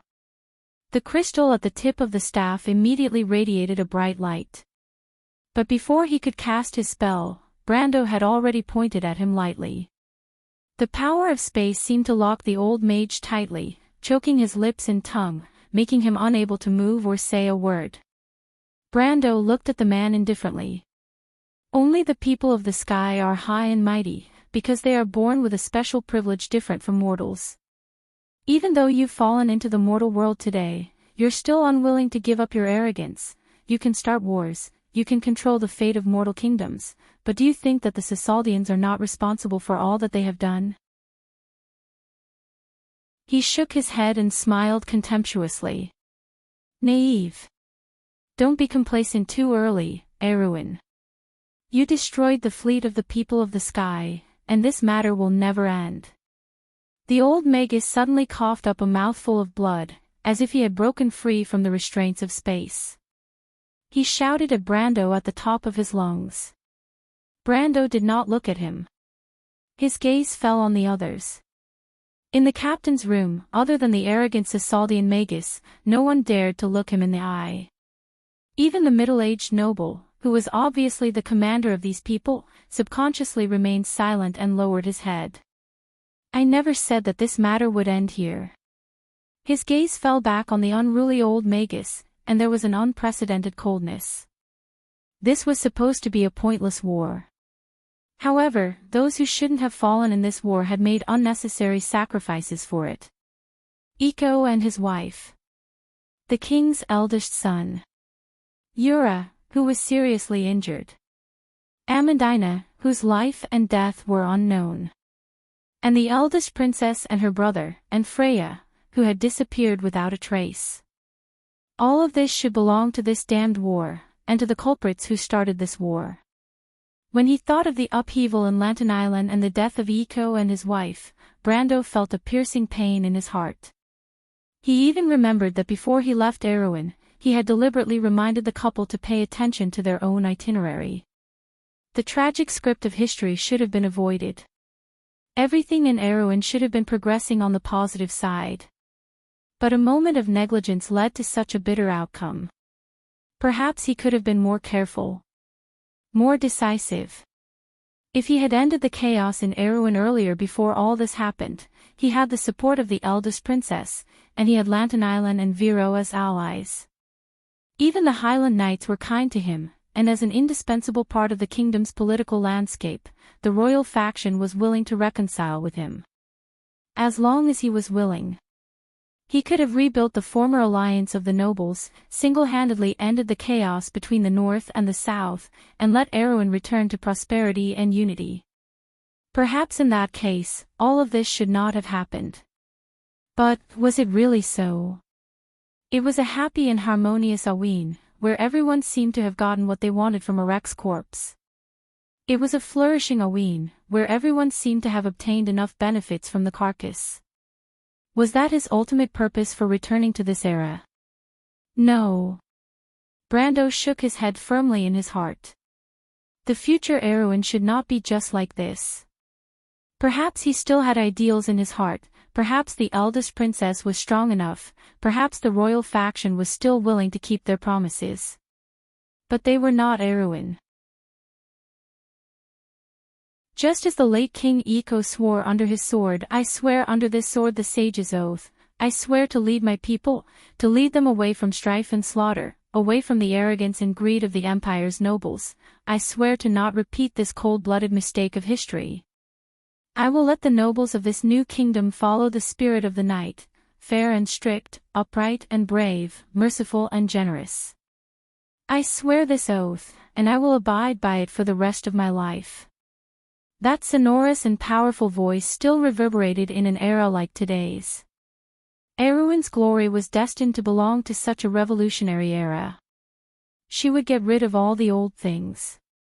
Her successors would be fair and strict, upright and brave, merciful and generous.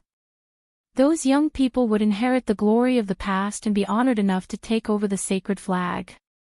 They would not be the royal faction. Because the old nobles would never be able to bear such glory. He knew that Her Highness would eventually understand all of this. It was just like the truth that she finally understood in the end of history.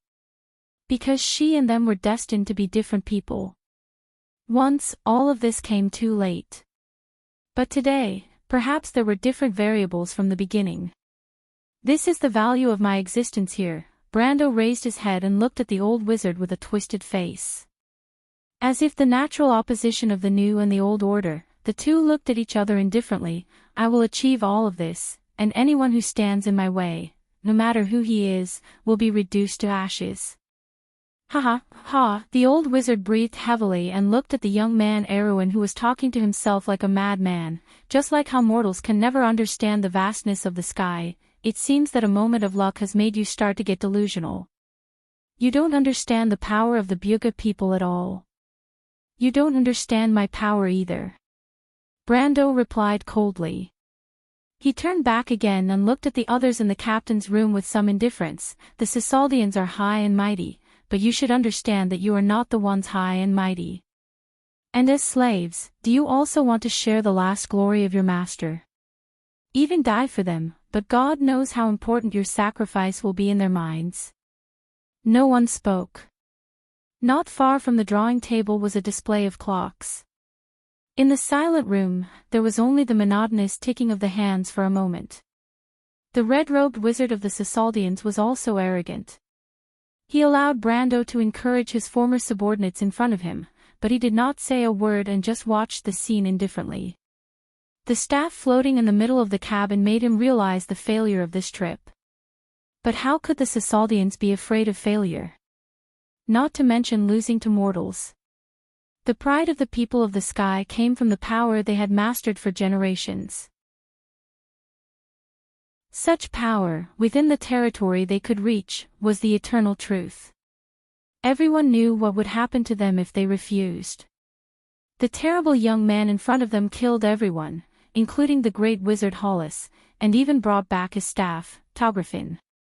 He was a godlike figure that they could only look up to.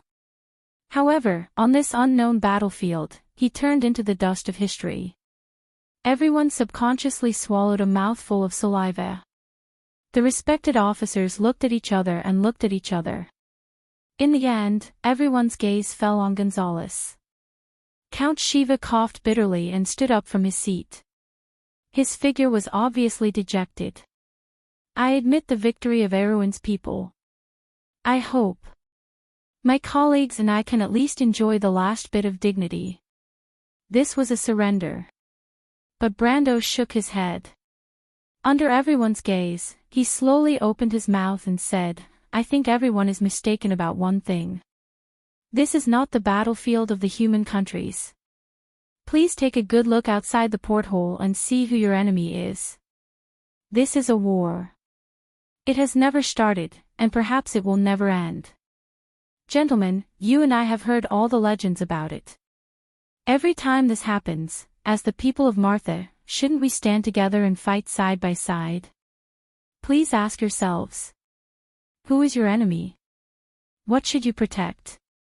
Do you want to continue helping the evildoers and destroy all hope with your own hands? Let this world turn into ashes. Is this what you want? This is the Holy War. It is the final battle between order and civilization. Gentlemen, you should understand that the people of Sosselt are not Erwin's people, but you. Brando grabbed the staff, Tografin, and threw it forward. The silver staff fell on the deck and rolled to Gonzalez's feet. Sir Commander, give the order to mobilize your fleet. I, Count Tonagel, represent Erwin's people and ask the Banksians for help.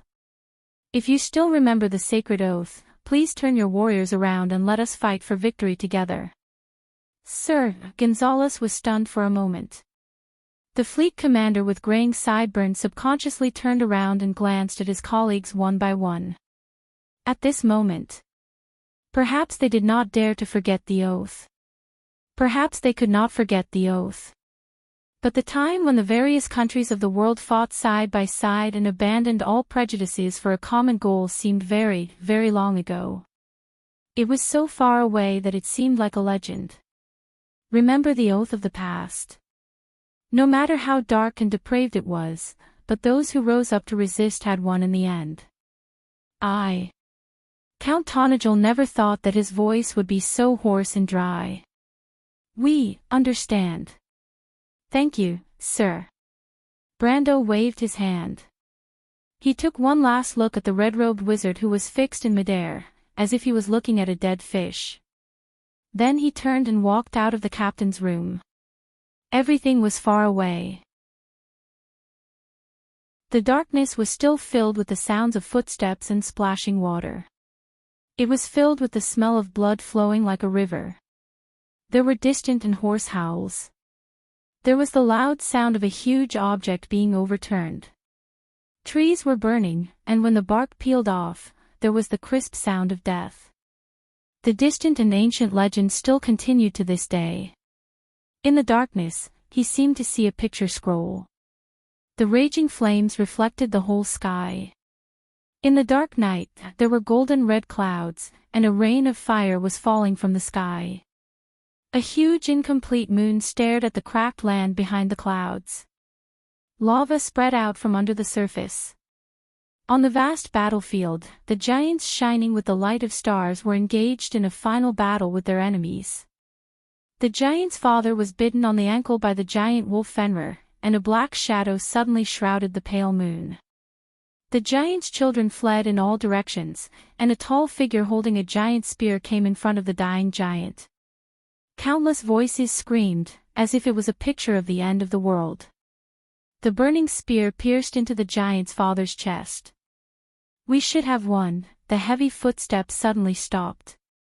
Before the weak consciousness finally dissipated, Andrea silently looked at the middle-aged human male's corpse in front of her. Berendal's empty eyes looked at the sky, as if there was still the last despair and unwillingness in his eyes. He, or this creature that should no longer be called a human, had an inhuman silver-gray face. Disgusting crystal tumors grew on the loose skin of his face. This terrible monster still maintained the state of the last moment before its death. The horror of that moment still remained on its face. It opened its mouth wide, but it couldn't make the last sound from its throat. Because a light spear had pierced its chest from the front to the back, fixing its decaying corpse on the ground at a certain angle to its body. The young girl lowered her head and watched this scene. Her beautiful face under the silver mask seemed a little indifferent. Rather than saying that she was looking at the things in front of her, it would be better to say that her gaze was lingering in a distant memory. In a loud bang, the burning tree trunk in the distance was falling. The final attack of the Crystal Cluster army arrived in front of the third line of defense in Valhalla. Countless roaring flames and fireworks were rising from the purple sea. Then, a tsunami of cheers broke out behind her. In the sky, both the Tonajul and Sisaldian fleets were slowly turning around and neatly forming a battle line. The two fleets were converging. That was the last place the Crystal Cluster army could reach. Even without looking back, Andrea knew that the Twilight army was beginning to retreat. Her cloak fluttered slightly, and the broken cloth seemed to be able to brush across the entire battlefield. They were the shadows of the earth. The nightmare of the gods. But they were not without enemies. "And us," Andrea said softly. She raised her head and looked into the distance, "and them, we can defeat your master. What the Twilight Dragon gave you is just a dream. Victory is not far away." As she spoke, the girl slowly reached out, held her spear, and pulled it back. The Baron's corpse, which had lost all signs of life, emitted a crisp sound from his chest. His entire body slowly fell forward to the ground. His corpse slowly melted, flowing on the ground like mercury. Then, it dried up and turned into silver powder. It was swept up by a whirlwind and scattered in the wind. The No Race. The Twilight race was born from magic. As long as the energy was not extinguished, they would continue to multiply. In the war of the past, they had once destroyed the kingdom of the giants. However, in this never-ending war, they also had such an old enemy. Chapter 1496. Let's rewind time a few minutes ago. On the huge battlefield surrounding the World Tree Fortress. On both sides of the Paris Valley, there was a drastic change happening on the plains. Just as the war goddesses flashing with silver light crossed the sky and cut straight into the Yenbao army led by Berendal. Looking from the entire battlefield, the battle seemed to have reached its most intense moment. The purple crystal tide was surging to every section of the wall within sight of the huge fortress. In the sea of purple light shining with ominous purple light, the flags that symbolized the humans and elves of Erewhon were constantly submerged and fell. But occasionally, they would appear again. They symbolized the unyielding resistance of the Tonajul and the druids and elves in the Black Forest. The earth-shattering battle cries converged into an invisible wall, blocking the advance of the Twilight Army. Just as Monica had predicted, the scales of victory on the battlefield were tilting, but not to the side of civilization. The situation was uncontrollably sliding into the worst situation. Facing the endless Crystal Army, the defense line of this legendary fortress was gradually becoming precarious. The carrier of the soul of the newborn Valhalla, the expressionless girl, was observing the situation of the entire battlefield through her branches and displayed the details on the huge crystal facade in the tree hole. At the same time, she analyzed the gains and losses on the battlefield emotionlessly in her heart, and then told Monica how much time is left before the last defense line. I know. Monica shouted impatiently while scratching her hair in annoyance. Although they were just bright beams of light, they did not have a physical body. She muttered and jumped down from the crystal tower, flying through the skylight of the dome of the hole. Passing through the shadow of Valhalla, there was the blue sky. The light spirit raised her head toward the sky and muttered to herself, "Don't let us down."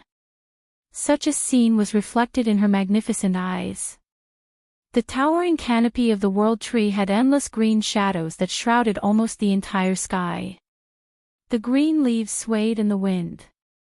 And at some point, the huge magic circle that was forming above Valhalla had long disappeared without a trace. Where did the Sisaldian wizards go? The noble armies on both sides of the river valley no longer had the time to consider this problem. This was because the battle was gradually getting out of their control, and those who were originally participating in the battle had now become bystanders. After tasting defeat, the noble knight led a large number of their attendants back to the north bank of Welland Ferry. At this time, no one was chasing them from behind. The Tonajul army had already passed them and collided with the Crystal army on the distant plains. That was a bitter and tragic battle. Everyone looked at this scene with lingering fear. They seemed to have seen such a scene when they were children. In myths and legends, in stories and dreams, the prophecy about the fate of the world that the wet nurse told them by the bedside, the engraving on the pale poem, about the moment when the people of Martha, the civilization of the world, met the ultimate enemy of this world. Dusk of the gods. In that case, who was the enemy of whom? What was everyone fighting for in this place? Was this just a civil war in a small kingdom? Why did it become like this? Those northern knights who had experienced or were experiencing this war were the first to feel confusion and fear. The development of things was beyond their understanding. The beliefs and values they had pursued all their lives, the question of who was the rightful ruler of the kingdom, seemed to have become insignificant at this moment. However, before the northern nobles could recover from the great shock, the defeated army on the plains had already rushed over. When the Dusk army appeared, the first to become their target was actually not the Tonajul army, nor was it even the most obvious target on the battlefield, the World Tree Fortress. Instead, it was the army of the northern nobles who were closest to the portal from the beginning. For the crystal and the insects, these humans were not allies in their eyes. They did not have this concept in their consciousness. Their choice was to follow their instincts and attack these creatures of order closest to them. Or rather, it was a massacre. The sudden attack from behind and the great sense of disillusionment of being betrayed by the royal faction and Count Yenbao instantly caused the Northern Noble Alliance to collapse. This collapse caused an even wider chain reaction. On both sides of the Ord River, many noble knights who had just reorganized their army and gathered the courage to return began to turn around and flee. Looking from the entire battlefield from afar, it was as if a terrible defeat had occurred. This was indeed a complete defeat. However, not all of Erewhon's people fled. On the battlefield, another group of Erewhon's people were defending their glory. These guys really fled. Little Montolo was covered in blood and half kneeling on the ground, using the magic sword that Brando gave him to support himself on the ground as he gasped for breath. His face was full of contempt as he spat. I thought they would at least have some courage and understand who the real enemy is. This can't be entirely their fault. Roland leaned on the huge roots of Valhalla and witnessed this scene. At this time, he could not help but think of his own position. Not long ago, he actually had no right to laugh at these people. However, he did not expect that the royal faction and Count Yenbao would have such a side. And his family, his father, did they really understand all of this? They just chose the wrong people, Roland muttered. Among Erwin's people, there is no lack of brave people. For example, you, Roland. No, I am much luckier than them, at least for now. Even though he said so, Roland's tone was still filled with great disappointment. There was nothing more depressing than watching all the hope that you worked so hard for shatter. Needless to say, from the very beginning, he had been walking on the wrong path. However, a true man would not be discouraged and give up because of this little setback. As one of the most outstanding figures of the younger generation in the southern border, Roland only recovered after a short moment of self-blame. He picked up his sword and stood up with the help of Valhalla's tree wall. No need to be emotional, little Montolo, there is not much time left. The victor between us has not been decided yet. I just killed a small crystal worm, now we are even. What? Little Montolo was shocked. The situation is already so bad. I thought we could still hold on for a while. No, you're mistaken. What I'm saying is that your count may be about to win this decisive battle. Are you crazy, Roland? Little Montolo raised his head in surprise. He could not see any signs of victory on the battlefield. But Roland shook his head. I am not crazy. In terms of talent in swordsmanship, I may not be as good as you, but in terms of foresight on the battlefield, you are still far behind, little Montolo. I don't believe it. You don't have to comfort me, little Montolo replied unconvinced. At least in this battle, I am ready to die for my country. Then you should save your life for later. Roland raised his head and stared at the sky of the battlefield. Yenbao has already lost the last chance to win. Under his gaze, the silver brilliance that symbolized the goddess of war cut into the army led by Baron Dahl. That is Lady Andrea, little Montolo exclaimed. But then he saw an even more incredible scene. The specks of Cisaldian magi in the sky above the battlefield fell one after another, falling into a sea of amethysts and never rising again. What was going on? Little Montolo's eyes widened, and his mind was full of question marks. A calm voice answered his question. The silver folk are not the real people of God. The Cisaldian apprentice wizards are the same as mortals. Before they really touch the realm of truth and law, they can't use spells to stay in the air for long periods of time on the battlefield. Roland and little Montolo turned around and saw that the pair of elven sisters had appeared behind them at some point. A tiny fairy was sitting on the younger sister's shoulder, but it wasn't the light spirit that had received them in the fortress. It was a fire fairy. The magic energy that pervaded the entire battlefield disappeared, and the Cisaldian fleet withdrew their support. So these poor guys finally have a taste of their own medicine. The fire fairy, or rather, the prince of the fire elemental fairies, Lute, answered coldly. A fleet. Roland replied thoughtfully. Little Montolo was about to ask who this strange little guy was, but it was at this moment that a wave of cheers interrupted his thoughts. He turned his head subconsciously. At this moment, the two fleets that were still in the sky finally moved. As if they had a premonition, the sea of crystals on the battlefield began to stir.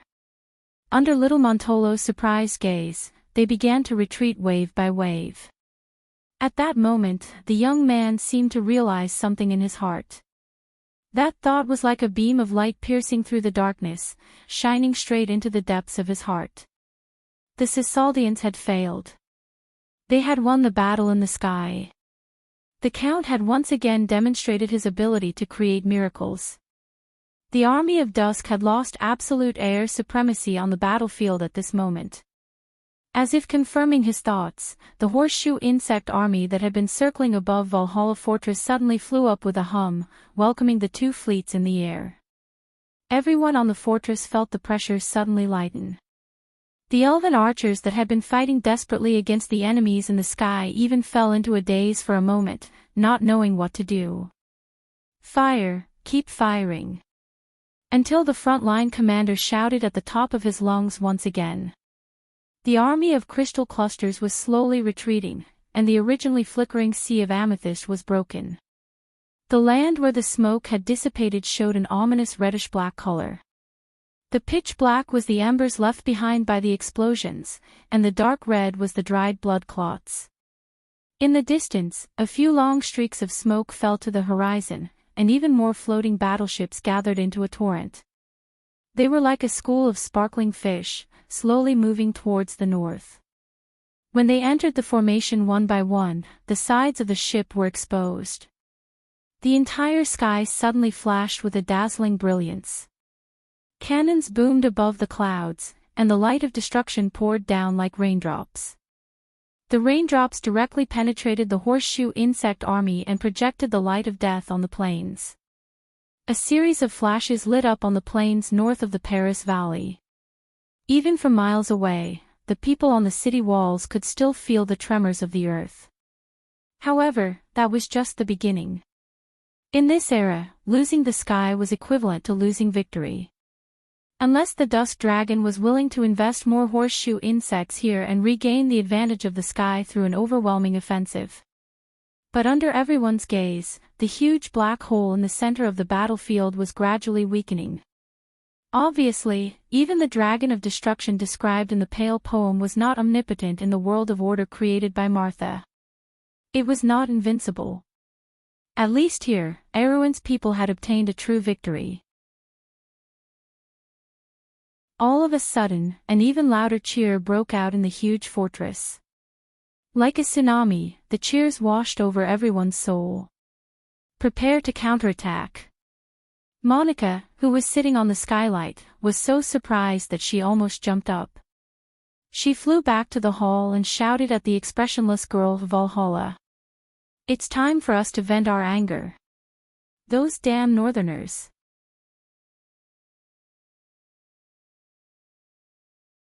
Chapter 1497. At about 3:00 in the afternoon, the haze in the sky that was swept away by the teleportation of Valhalla finally closed again. The brief sunny weather on both sides of the Parise Valley disappeared, and snow began to fall from the sky again. The two large fleets of Sarsard and Trondheim that had gathered together slowly advanced northward, but in less than half an hour, they split up again. The remnants of the Crystal Cluster army and the beetles in the sky began to flee in all directions, while the fleets also split into dozens of separate subfleets to give chase. Such a scene appeared in the lead gray sky.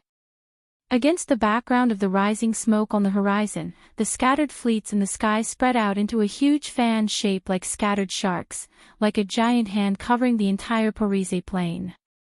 Flashes of light flashed in the sky from time to time, and occasionally continuous roars came from the north, but the explosions were getting farther and farther away, and gradually became inaudible on both sides of the old river.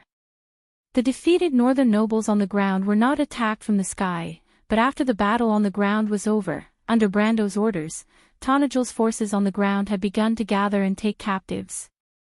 Although these nobles' private armies were no longer the main opponents of Abes in this war, Brando could not let these people roam freely in the south. An unrestrained army sometimes caused more damage than bandits. Erwin's southern border had just recovered from a few wars, and could not suffer another disaster because of his negligence. Fortunately, most people had lost the will to resist or even collapsed. These people were almost defenseless against the Tonagels' incorporation. Even if there were a few stubborn ones, the subterranean dwellers who joined the battle were enough to quickly crush all resistance. After Brando gave the order, he flew back to the sky and looked at the Parise plain after the battle. This terrible battle had almost turned the entire battlefield into scorched earth, and wherever the crystal army passed, strong traces of chaos magic were left behind. The battlefield was covered with blue to purple crystal clusters, which were the manifestation of chaos magic in the material world. These remnants would continue to pollute the land for the next 10 years, decaying the vegetation and causing a disease called crystallization disease. In addition to these unnatural distortions of magic, the scorched earth was the result of the destructive firepower of the two large fleets. It was inevitable to face such losses in a war in the humans' homeland, but for survival and victory, this was an inevitable choice. The black and red land, the contamination of crystals near and far, and the wreckage of a few floating battleships in the distance. The once beautiful Parise plain had disappeared, leaving behind an ugly and twisted scar. Perhaps this scar in the north of Tonajal would not heal for the next 10 years, until the contamination of the crystals disappeared, and the land was covered by green vegetation. Brando sighed, but he knew in his heart that this was just the beginning. The Twilight War was inevitable, and no one knew what kind of future awaited this world. All he could do was to do everything possible to prevent the tragedy of the stagnation realm from repeating on this land. Fortunately, there was still hope.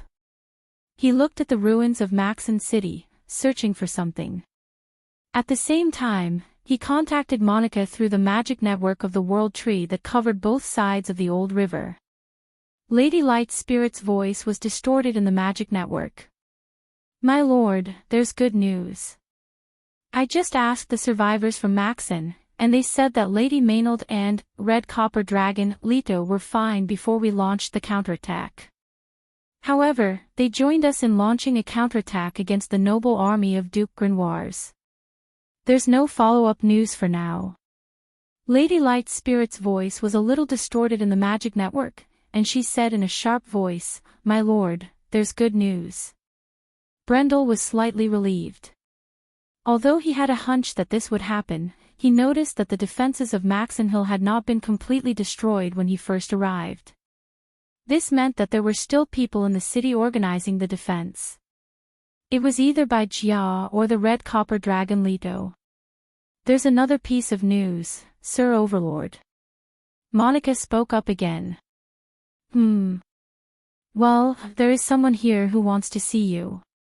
She said she is an acquaintance of yours." "An acquaintance of mine." Brando was stunned.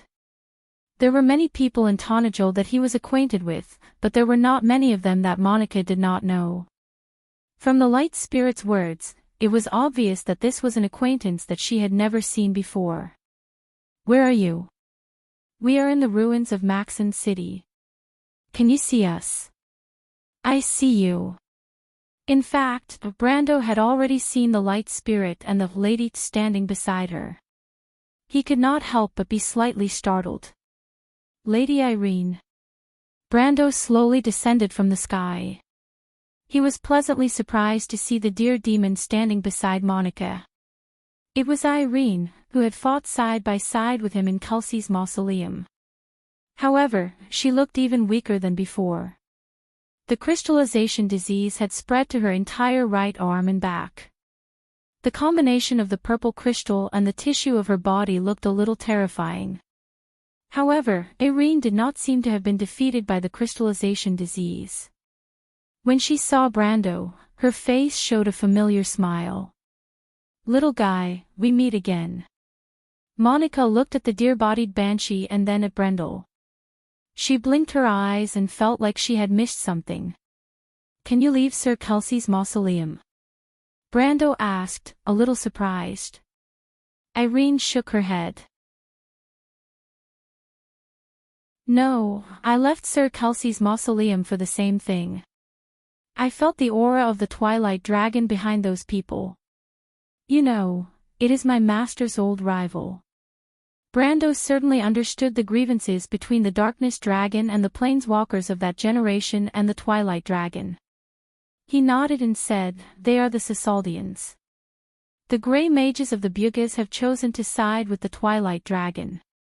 "I know them, little guy," Irene replied, to Brando's surprise. I came to the surface to remind you that there is something strange about these people. Something strange. Brendel was taken aback and looked at her strangely. He did not quite understand what she meant by strange. Little guy, you may not know, but before the war began, these Sissaldian grey mages were looking for something in the whole of Tonajol. Ah, Monica seemed to have reacted when she heard this. She quickly said loudly, I remember now. Those annoying little rats still sneaked into our fortress, but it seems that Sir Babu has already subdued them. Do you want to see them, Sir Overlord? I don't think they will tell you the answer. Helene shook her head. I've secretly captured quite a few of them. These wizards don't even know what they're looking for. They're only looking for the mana gathering point beneath Trendheim. I think what they're looking for is related to the seal I'm guarding. Brando frowned.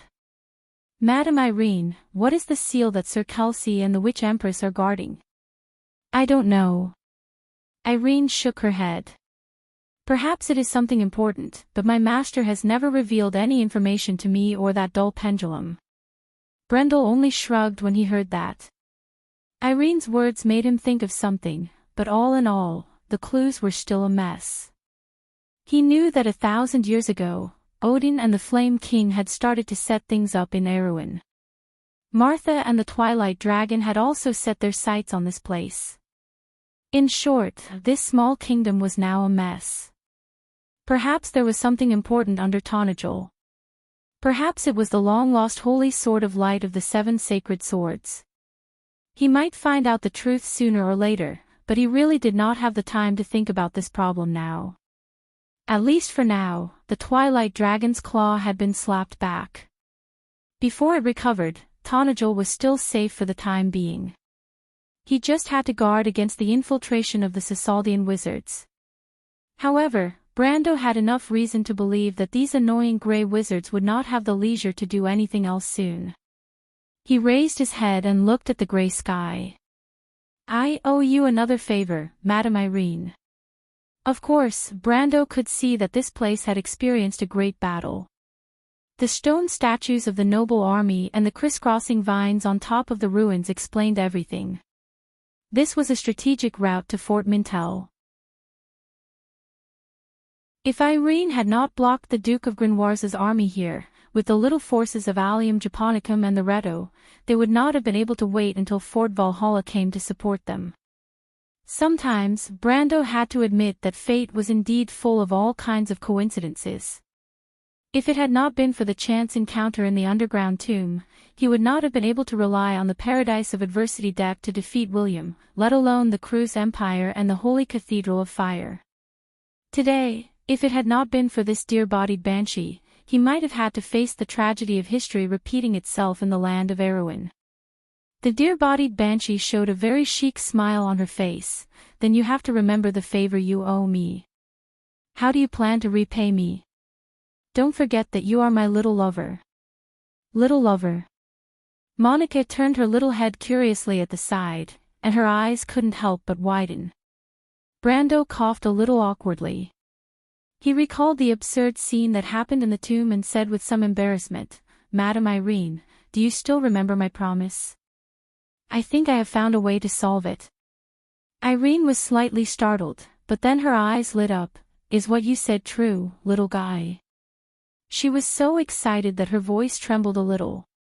Although she had experienced a life that was far longer than a human's, living in the darkness with her companions for thousands of years, such an experience made her see life and death lightly. However, if they could continue to live, no one would choose to die, right?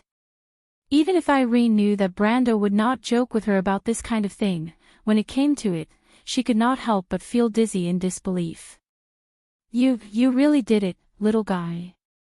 Of course it's true. Seeing the dear-bodied banshee so excited, Brando could not help but feel happy for her. If there were some after-effects of using the spring of life to purify the crystallization disease, there would be no problem at all with the more powerful dragon blood pool. I really did not misjudge you, little guy. Irene's voice trembled a little. She raised her hand, held Brando's face, and murmured, Thank you, my little lover. If it was any other time, having his face held by a lady who was almost 2 heads taller than him, Brando might feel a little embarrassed. However, he could completely understand the sincere feelings in Irene's heart. Although she kept saying that Brando was her little lover, this kind of feeling was not so much the attraction between the opposite sex, but a kind of silent affection between close relatives. It was just like the relationship between siblings.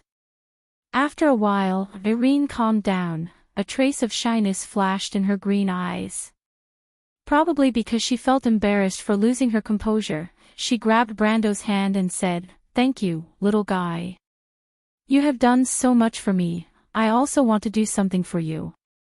"What? Aren't you looking for your other little lover? I know where she is. Come on my back, I will bring you to see her." Brando was caught off guard and hurriedly rejected, "Madam Irene, I can keep up with you. As for the second request, forget it." However, Elaine revealed a somewhat angry expression. "Little fellow, you saved my life. Don't tell me that I can't even repay you with such a small favor. Yes, our race hates it the most when others treat them as mounts, but if it is my dearest little brother and lover, of course there is an exception." Saying that, she even winked at Brando. "Ah!" Miss Light Spirit quickly shook her head and said loudly, "Monica did not see anything."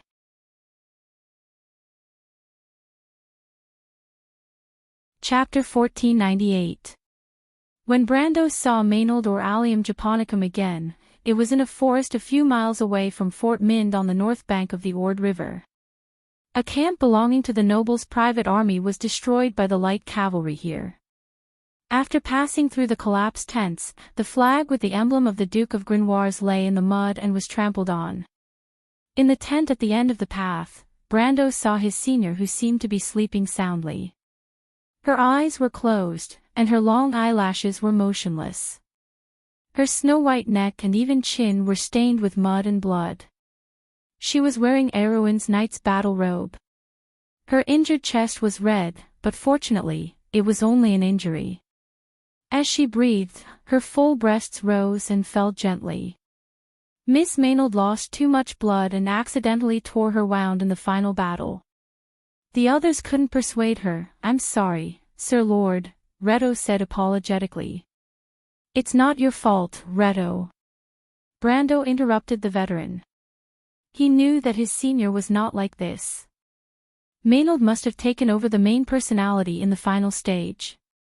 But in any case, it was fine as long as the two were fine. No matter how serious the injury was, it was insignificant in front of the power of rebirth contained in the dragon blood pool. And it just so happened that he could use the power of rebirth to create a new body for his senior. At this time, Brando turned around and glanced at Irene. There were 3 main reasons why he looked for the spring of life. First, he promised to completely cure the stag banshee's crystallization disease. Second, it was to help Count Yenbao's daughter, Maynard, recover. Finally, it was to separate his senior's soul so that she and Maynard could have their own lives. Now, the 2 main characters were here. Although Dilfari was still far away in the Yenbao territory, and her life or death was unknown, the recovery of the Count's daughter's body required a very small amount of the dragon blood pool's power, so he only needed to reserve that part in advance. "Then, Sir Feudal Lord, I will wait for you outside." Seeing the intention of his feudal lord, Reto promptly excused himself. After following Brando for so long, the veteran knew that his liege had some secrets of his own. Besides, even if his liege and this lady wanted to save Miss Maynard, there was nothing he could do as a man. After Reto walked out of the tent, Brando said, "Madame Helene, I want to use the power of the dragon's blood pool to heal her injuries. Your crystallization disease can also be cured in it." Dragon blood pool. Hearing this term, Helene couldn't help but cry out, "Little fellow, you actually found that kind of thing. No wonder you were so confident that you could cure my crystallization disease. I was just lucky. I only knew that there was a spring of life in the Black Forest in the south." I originally planned to use the power of the Spring of Life to purify the crystallization disease in your body. But I didn't expect to get an even more powerful dragon's blood pool. Maybe this is Lady Martha's blessing. Brando replied, feeling a little emotional. The power of the Spring of Life was strong enough to purify the crystallization disease and heal Dilfari's body, but it was not enough to build a body. He never thought that he would get the dragon's blood pool on the way back to Erewhon, and all the problems would be solved. Maybe it's true. Helene couldn't help but mutter to herself. She gently stroked her cheeks that were full of crystal spikes with her hand. She couldn't suppress the excitement in her heart. When an impossible thing became reality in front of her, anyone would lose their composure like this. Brando looked at her and wanted to say a few words of comfort, but he didn't expect that the dear Demoness had already narrowed her eyes slightly. But compared to this, what surprised me more is you, little fellow, what? In my memory, although the Spring of Life is not as powerful as the dragon's blood pool, it is still mysterious and unfathomable. You actually know the exact information about it. Helene looked down at Brando with her green eyes. How many more secrets do you know, little fellow? Well. Brando couldn't help but feel a little guilty under her gaze. He knew many secrets, but there were some that he really couldn't say. It wasn't that he wanted to deceive anyone. In order to change the topic, Brando had to cough softly. The Spring of Life is swimming in the Black Forest. I can't say too much. I understand. You don't want to disappoint those who believe in you. Helene smiled faintly. She paused for a moment before speaking again. But you're right, little one. Compared to the Spring of Life, using the power of the dragon blood pool on me is too much of a waste. I'm not so bad that I can't wait for this little bit of time. As for this lady's injuries, she pointed at Maynard. You don't need to use the dragon blood pool so much. If those druids under your command can't do anything about it, I can think of something for you. The dear Demoness raised her right hand and a soft green ball of light appeared in the middle of her palm. Speaking of nature magic, the druids learned it from us. Our ancestors were also the golden tribe of the forest. Thank you, Miss Helene. But it might not be that simple. Brando shook his head and explained the situation of Maynard and Allium japonicum to the dear Demoness. However, the background of Allium japonicum and Maynard was too shocking. Of course, he still held back and omitted the part about Martha. It wasn't impossible to have two souls in one body in this world of magic. Brendel only said that Maynard and her sister had been cursed by a witch before they were born, and that was why such a situation had occurred. Although Helene looked a little suspicious, she was smart and didn't ask. After listening to Brando's explanation, she nodded. You mean, you need me to stay and help you maintain the ritual, right? Helene looked at Maynard who was lying on the stretcher and then looked at Brando with a thoughtful expression. Brando nodded. Yes. The situation in Erewhon is chaotic right now. Her Highness, Amandina, and Freya are still in danger. I can't stay here for too long. Then when do you plan to begin, little one? Helene asked. As soon as possible. Brando replied. If possible, it would be best to find a quiet and secluded place to complete the ritual. But there were no such conditions, so he could only keep it simple. The situation in Count Randner was worsening by the minute. Even if Trenthium's current victory could affect the war in the north, it would take at least a few days before it could affect the situation in the north. But Amandina was in the enemy's hands, and Brando didn't want to waste a second. The power of the dragon's blood pool is very strong, and it's not picky about the ritual's environment. It can be completed anywhere as long as it's not disturbed by the outside world. I understand, Helene nodded. Don't worry, little one, I'll ensure your little lover's safety. Brando didn't have time to explain that Maynard had nothing to do with him. Anyway, it was only Helene's misunderstanding. With her personality, she wouldn't communicate with outsiders, so it wouldn't affect her reputation as a knight. He only nodded. "Thank you, Lady Helene." "I don't need your thanks," Helene replied with a smile. "You have to be careful of those Cisaldians. They won't admit defeat easily. If you want to act against them, it's best to find allies." "I understand." Brando nodded. Creating any life was the most taboo domain for alchemists and necromancers. Necromancers had explored this path for nearly 1,000 years, but they still couldn't solve the biggest mystery between life and death. As for the path to eternity, it was even more distant. The undead called it the Eternal Kingdom, but in front of the true power of life, it was nothing more than dust built on decay. Because creation was the domain of gods. Although he had the power of the dragon's blood pool, Brando didn't dare to arrogantly claim that he wanted to create life. Fortunately, he didn't need the true power of creation. The secret of eternal life was stored in the soul. Brando created nothing more than a carrier for the soul. Senior Allium Japonicum's soul was powerful, but it lacked a container. Or a shell.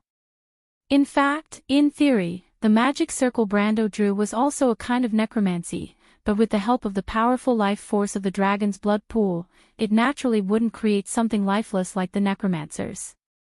The whole ritual lasted for several hours. After the dragon's blood pool stabilized, Brando left the tent with relief. Next, the boiling dragon's blood would continue to build Senior's body under the guidance of the ritual, which would take several days. Brando ordered Redo to seal off the whole forest and told him that no one was allowed to come close to the tent for the next few days. Redo certainly didn't know what was happening in the tent. He only thought that the deer demon was healing Maynard's injuries. Since Brando told him that the process couldn't be disturbed, the veteran who had been in the war for many years would carry out this order meticulously. It didn't matter if it was a day or a few days. This wasn't just out of loyalty, but also out of duty to protect the comrades who fought side by side. Brando was a little apologetic about the veteran's loyalty. After all, he didn't tell the truth. However, he also understood that this matter was too shocking. In order to protect the privacy of the female knight and senior, he shouldn't say too much. After leaving the forest, Brando asked Monica to extend Valhalla's roots to this area. After all, ordinary soldiers could only guard against ordinary people, but there were many annoying magi here. Although the battle with Paris had come to an end, no one could guarantee that there wouldn't be any accidents before the battlefield was cleaned up. The only thing that puzzled Brando was that the deer demon insisted on not purifying her crystallization illness before the dragon's blood ritual was completed. She insisted on waiting for Maynard and Allium Japonicum to recover before completing the process alone. Although Brando had some doubts, he didn't object. He wasn't worried that Helene wouldn't use the power of the dragon's blood pool, because the deer demon should understand that once the power of the dragon's blood pool was activated, it wouldn't stop. It would be a waste if she didn't use it. He could only understand Helene's choice as the deer demon wasn't willing to show her weak side in front of him. After leaving the forest, Brando contacted Monica again and asked her to arrange for him to meet one of the main culprits of this war. To be exact, this person was one of the trophies of the battle between Maynard and Redo.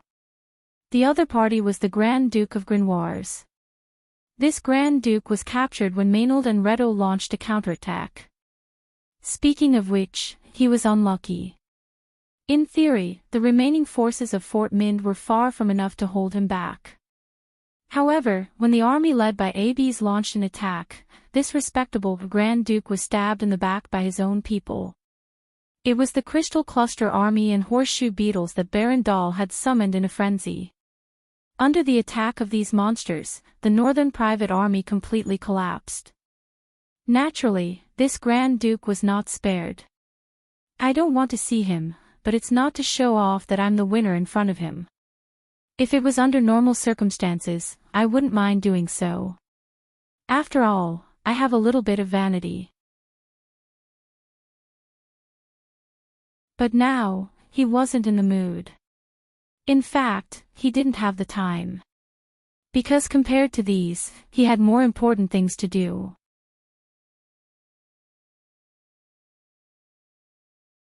Chapter 1499. It was in Valhalla's tree hall that he met the famous Duke, but he had never met him before. The Archduke of Grenoires, the current head of the Tazim family, was dressed in heavy black armor and had a bearskin cloak draped over his shoulders. Although his weapons had been forcibly removed, and his hair was a little messy, his spirit was not dispirited. He raised his head calmly and looked at Brando, who walked into the hall. "You are that guy's grandson. I didn't expect that I would be defeated by his descendant. You lost to greed and your own weak will, Duke." Brendel stared at the man. The man's cold gaze hid a weakness that no one knew about. At least compared to Duke Orek's arrogance, this Duke was not even worth mentioning. "From the moment you betrayed Owain, your fate was sealed." Brendel replied flatly.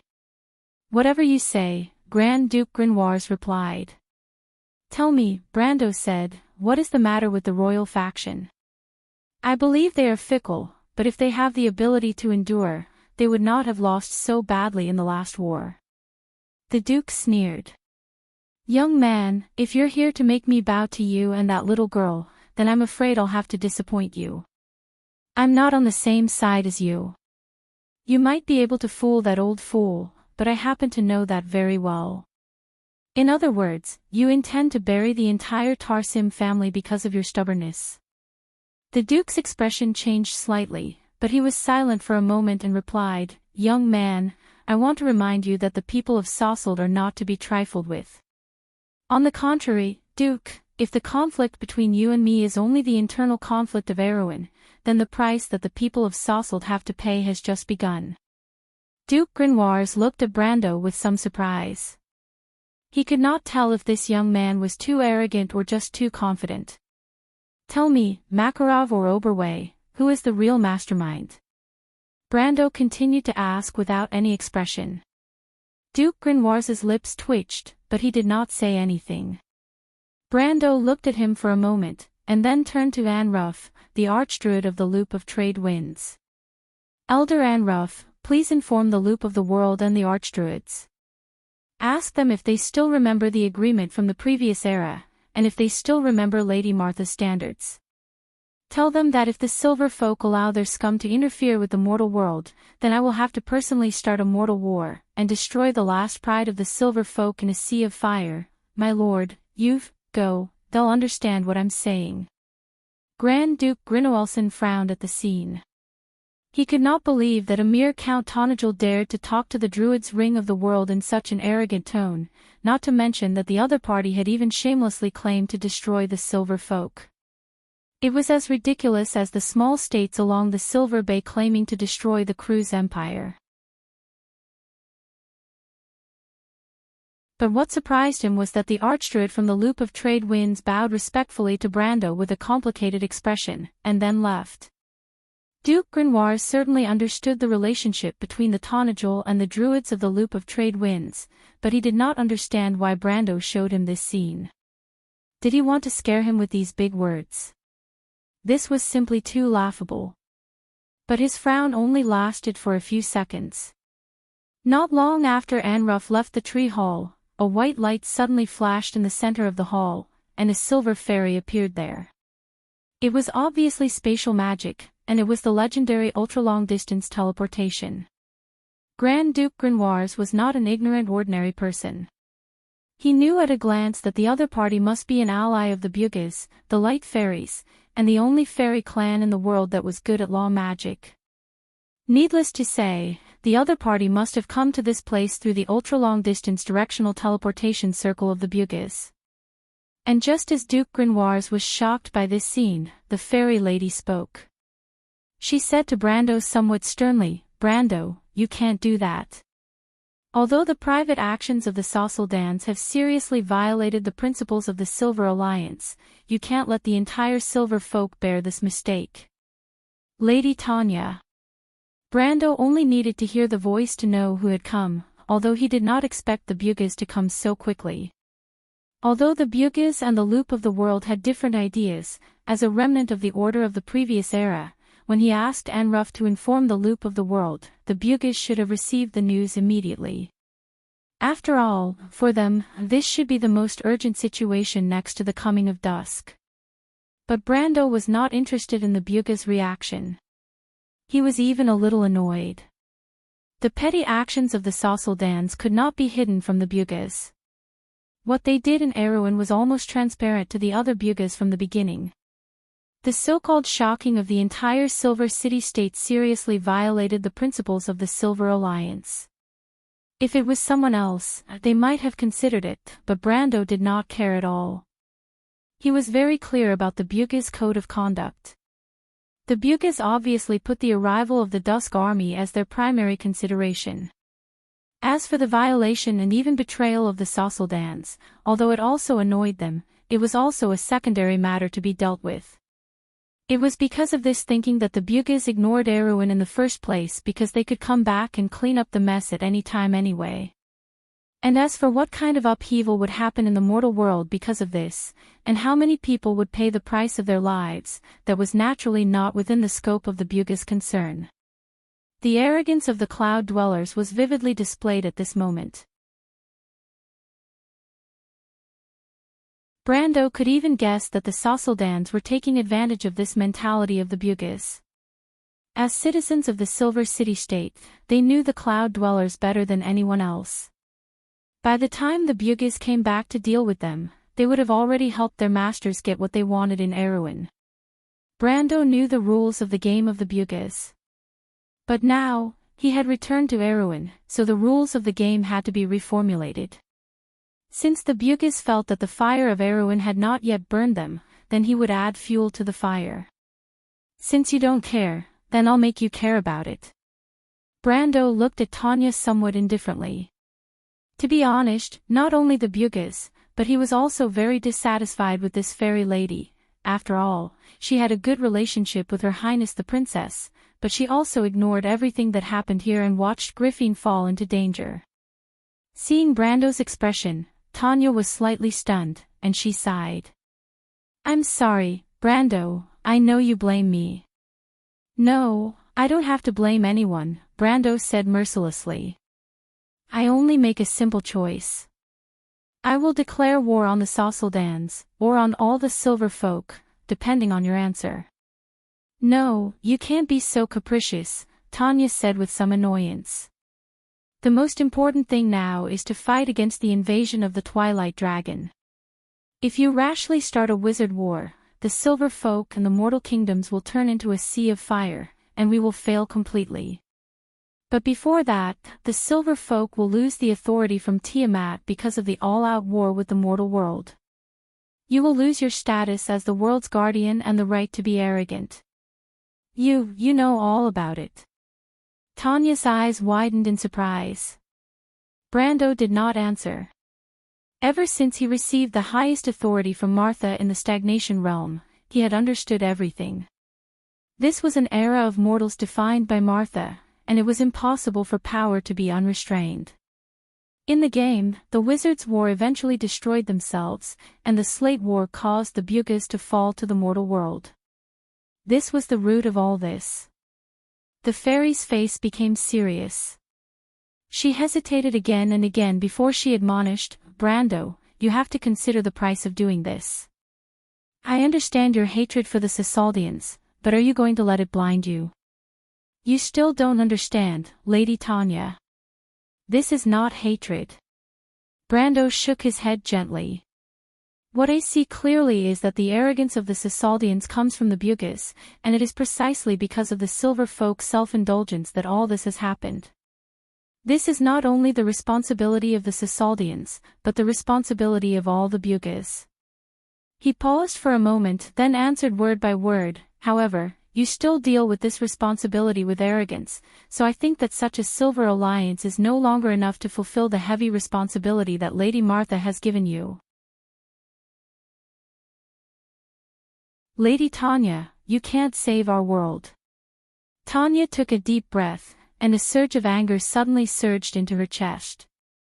Since when had mortals dared to be so rude to the people of the clouds? Don't they understand who has been guarding this world?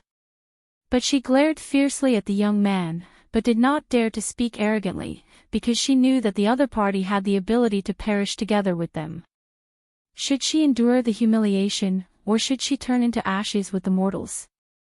She was in a dilemma for a moment. But Brando seemed to have seen through her thoughts, and said lightly, "Lady Tanya, I didn't take any chances from the beginning. If you still think that the mortals have stolen your authority and refuse to accept your charity, then please choose the second path, because I believe that although the people of the earth are humble, Lady Martha has already given them her blessings, and they will eventually complete their self-redemption. Use their power to split open the era that belongs to them, and those who stand in the way of all this will eventually turn into ashes. Whether it is a god or a demon that destroys the world," the fairy lady did not say a word. She almost couldn't help but curse several times, but after a long silence, she silently closed her eyes, as if listening to something several times. She couldn't help but shake her head at first, then finally nodded, then shook her head again, frowning. "All right," she said in her mind, "let's see the final madness of these arrogant people." A bitter laugh came from the void.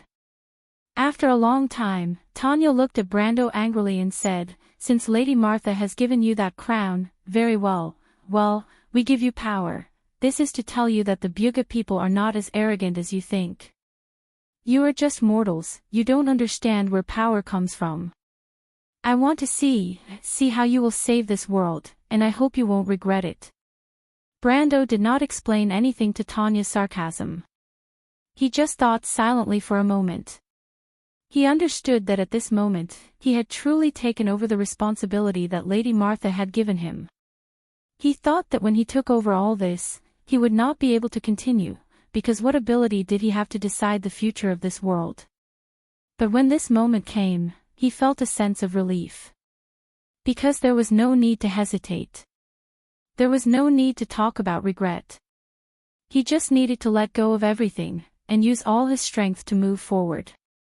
Brando looked up, and when he lifted his head, it was as if there really was the weight of a crown. That was what Martha had promised him, his mission. As the saying goes, if you want to wear a crown, you must bear its weight. Brando turned his head, and his gaze was fixed on Duke Grenoir's. The gaze that the Duke did not care about before was now like a sharp sword piercing his heart. It was more than 1,000 pounds, and it made him shudder. Duke Grenoir's was just glanced at, and he subconsciously lowered his head, not daring to look at it. It was as if he was facing the gaze in the high-arched and deep hall when the kingdom was in the ascendant. It came from Erewhon, the Lord of Resurgence. The majesty that came from the taciturn was like the snow in the winter, chilling him to the bone. But at this moment, it was still better. Like a trembling subject being stared at by his monarch, Duke Grenoir's felt that his will had been stripped away from his body. He could not resist at all, and could only answer dryly, "It was Makarov, your Majesty." Lord Oberway was turned into his appearance by that monster, and he was imprisoned in the summer castle near Bragg's. What I said is true. They also wanted to replace your adjutant with that monster, Lady Yuta. In the hall, only Duke Grenoir's voice was left, and he was repeating in a hollow voice. The fairy stared at Brando expressionlessly, watching all of this.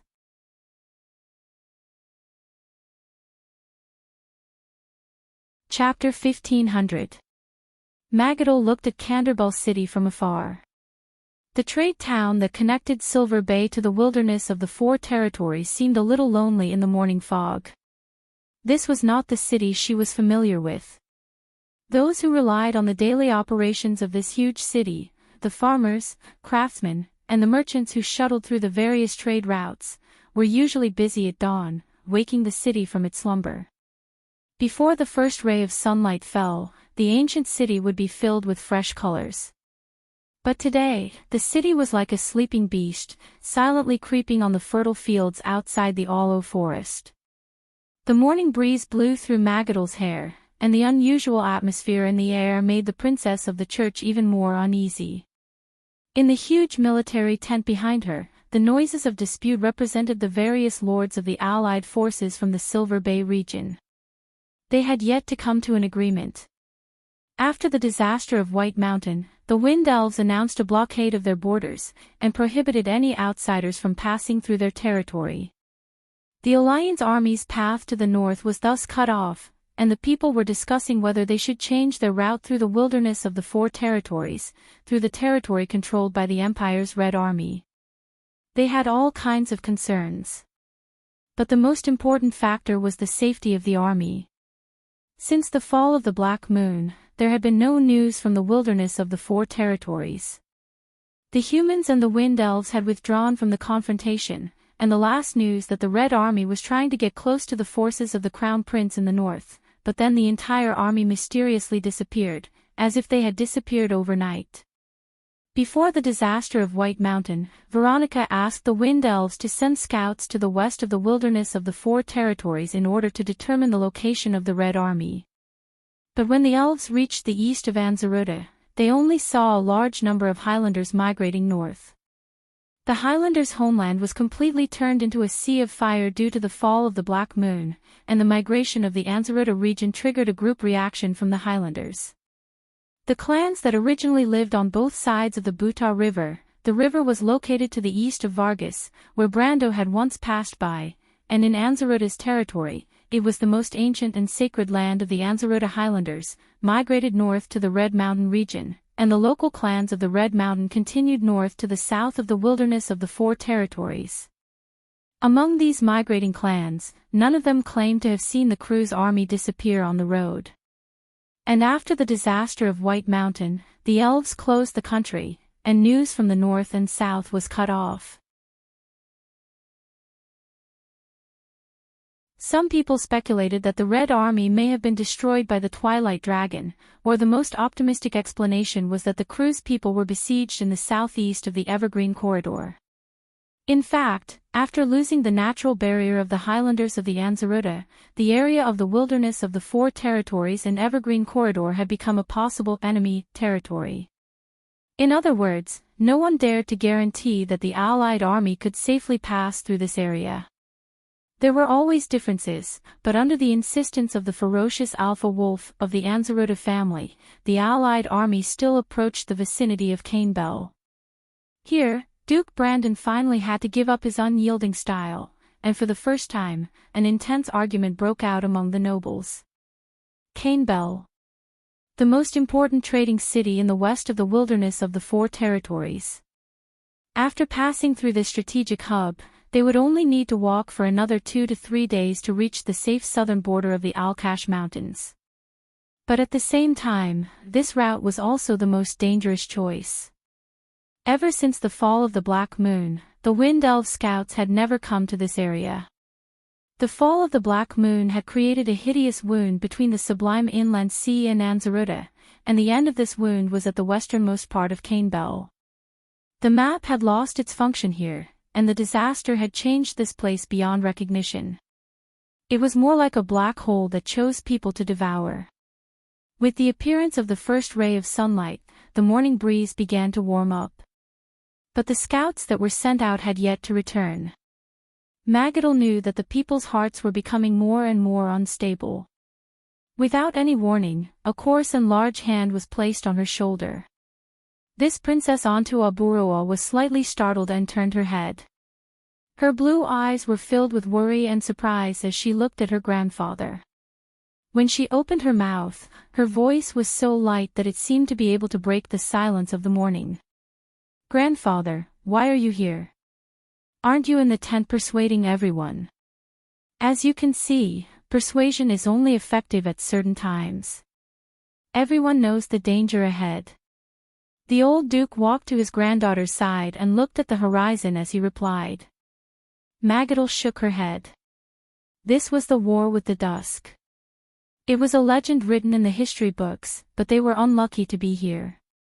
But everyone knew that if they retreated back to Silver Bay, they would not be able to survive. "Mr. Brando would not lie to us," Magadal said crisply. "Perhaps there will be deaths, but we still have a chance to win." That person, he had never let down those who trusted him. She had seen it with her own eyes. I also believe in him. After all, he is the descendant of that person. I have seen the same shadow in him. I believe that they are both people who can change everything. The old Duke recalled the time when he met Brando, but what he saw was a silver sea.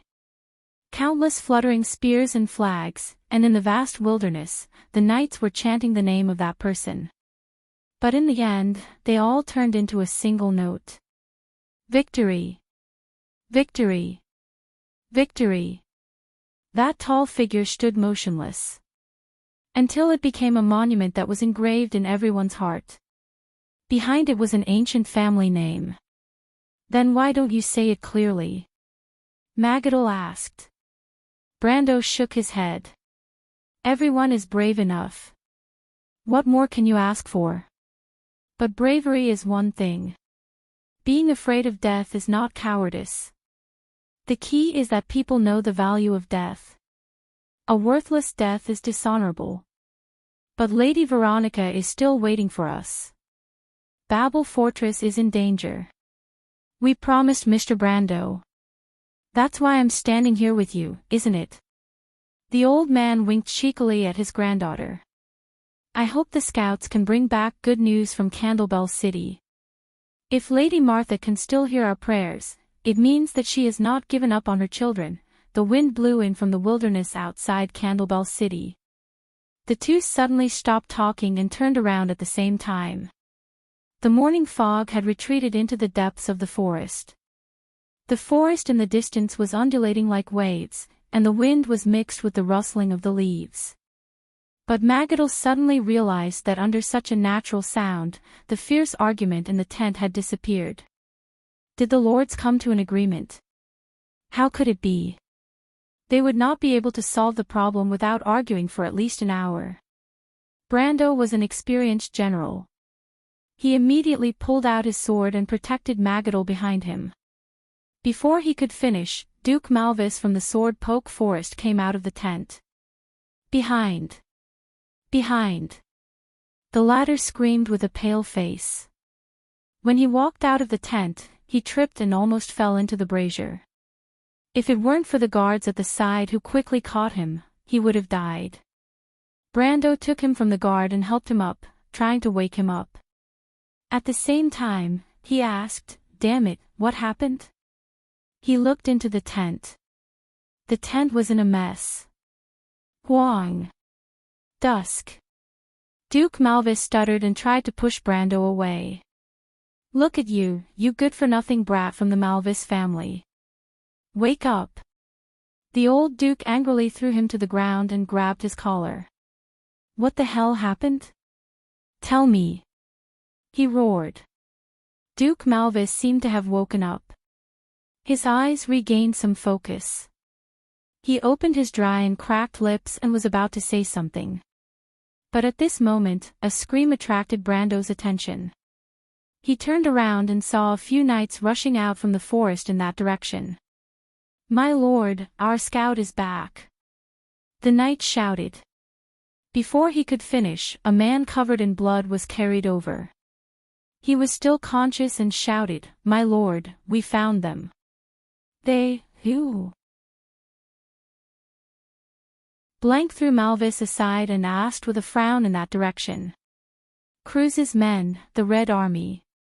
What? The old Duke was shocked and asked, Where are they? The scout shook his head. They told us to run, my lord.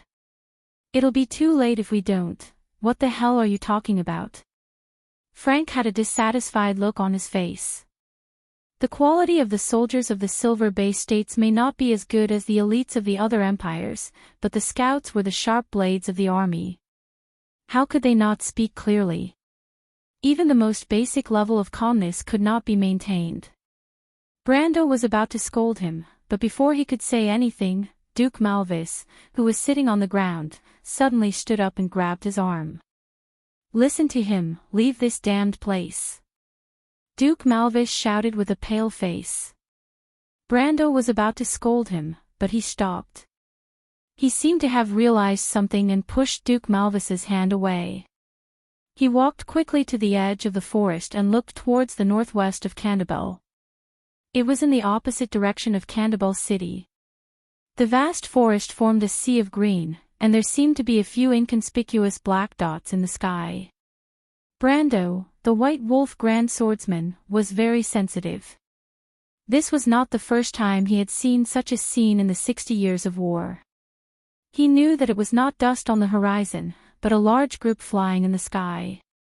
Other than the migration of migratory birds, there was only one other situation that would cause such a scene. That was war. The old man turned around. He knew that he might have encountered the worst situation, but he still maintained a calm expression. He asked his subordinate, "Where are Cruz's men?" Perhaps every minute and every second would determine life and death, but as the former commander of the Allied army, this was not enough to make him nervous. Some people had experienced the most tragic war, and those who survived were only fulfilling the promise of living for those who had died. Moreover, they were still burdened with the lost glory. There was no situation that could make these veterans bow their heads. The war they had experienced was once known as the Perennial War. It was a battlefield where they danced with death. "We guessed wrong. Sir," the scout was almost crying, "Cruz's men have been fighting against those monsters in Candabel. They intend to bypass Babel Fortress and attack the hinterland of Saint Tassol. Cruz's men sent a messenger to ask for help, but they did not arrive." Brando took a deep breath, as if he needed to let the cold air fill his lungs again to calm himself down.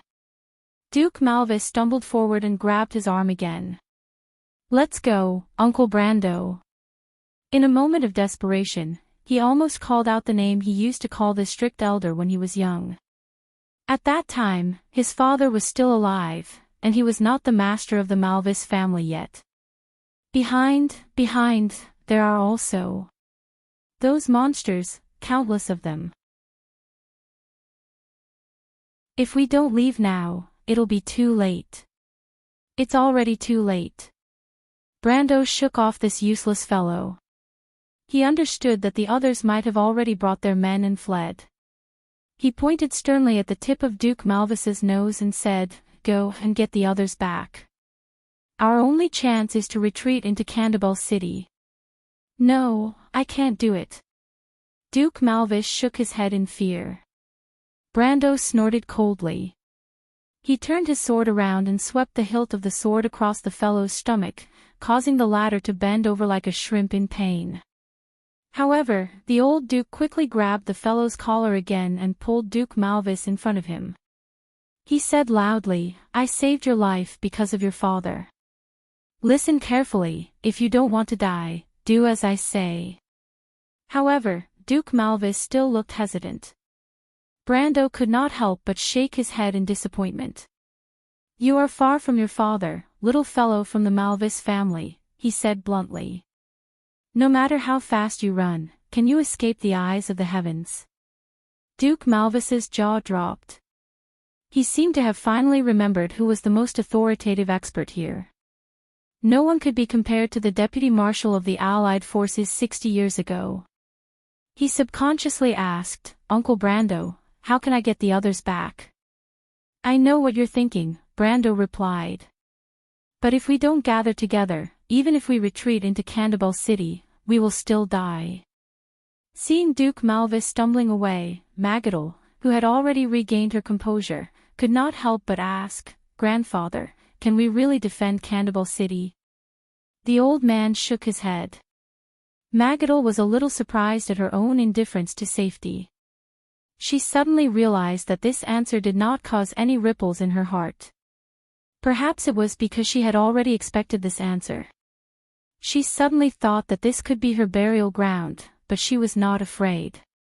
Perhaps she was destined to be different from those mediocre people.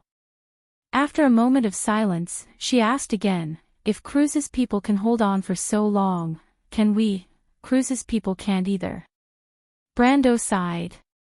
He walked to the outermost edge of the forest, and the plains of Candabel could be seen clearly in the distance. The old duke raised his hand and pointed at a black shadow on the horizon. Do you see it? That thin black line appeared on the horizon in the northwest. And very quickly, it became a sea. It was a purple sea. It swallowed everything in its path. The forest and the lake were like a lone boat on the stormy sea, disappearing in an instant. Magadal's blue eyes were filled with shock.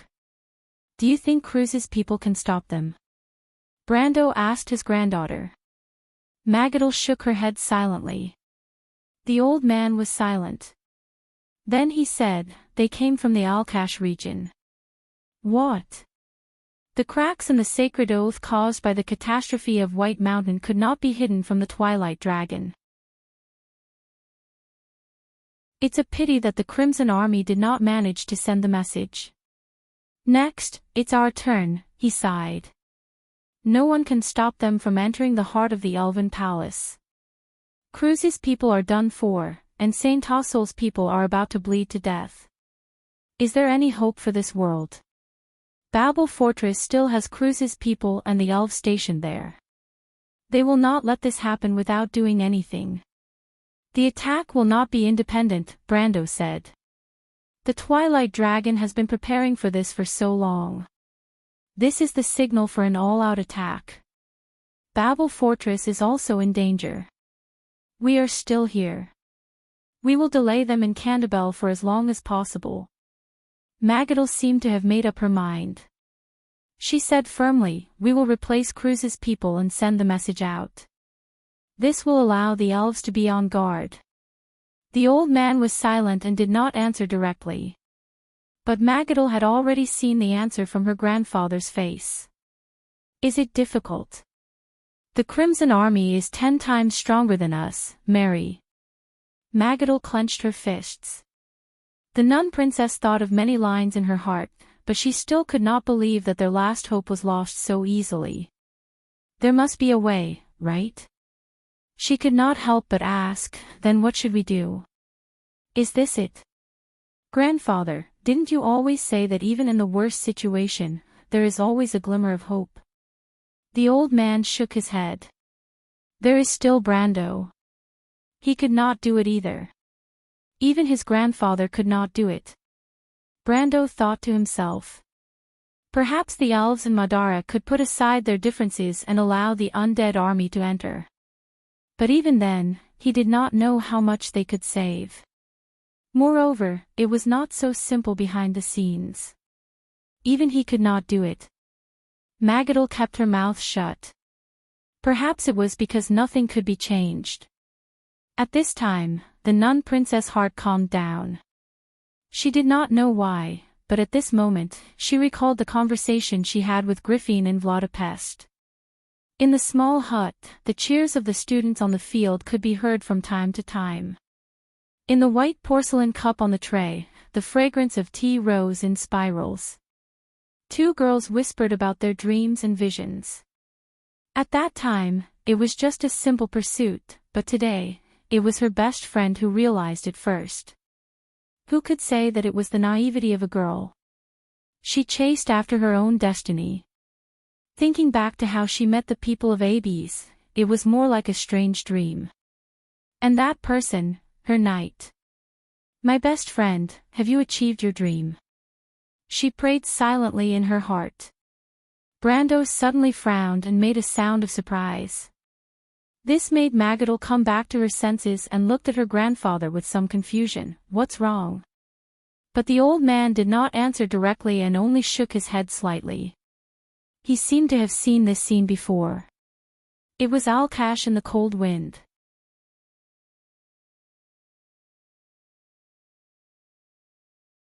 Chapter 1501. Beerus' third line of defense has been breached. Sir Laval's battalion is requesting support. Enemy flying units have appeared in the spire of the Lion Beast Dash, they are in the 12:00 direction.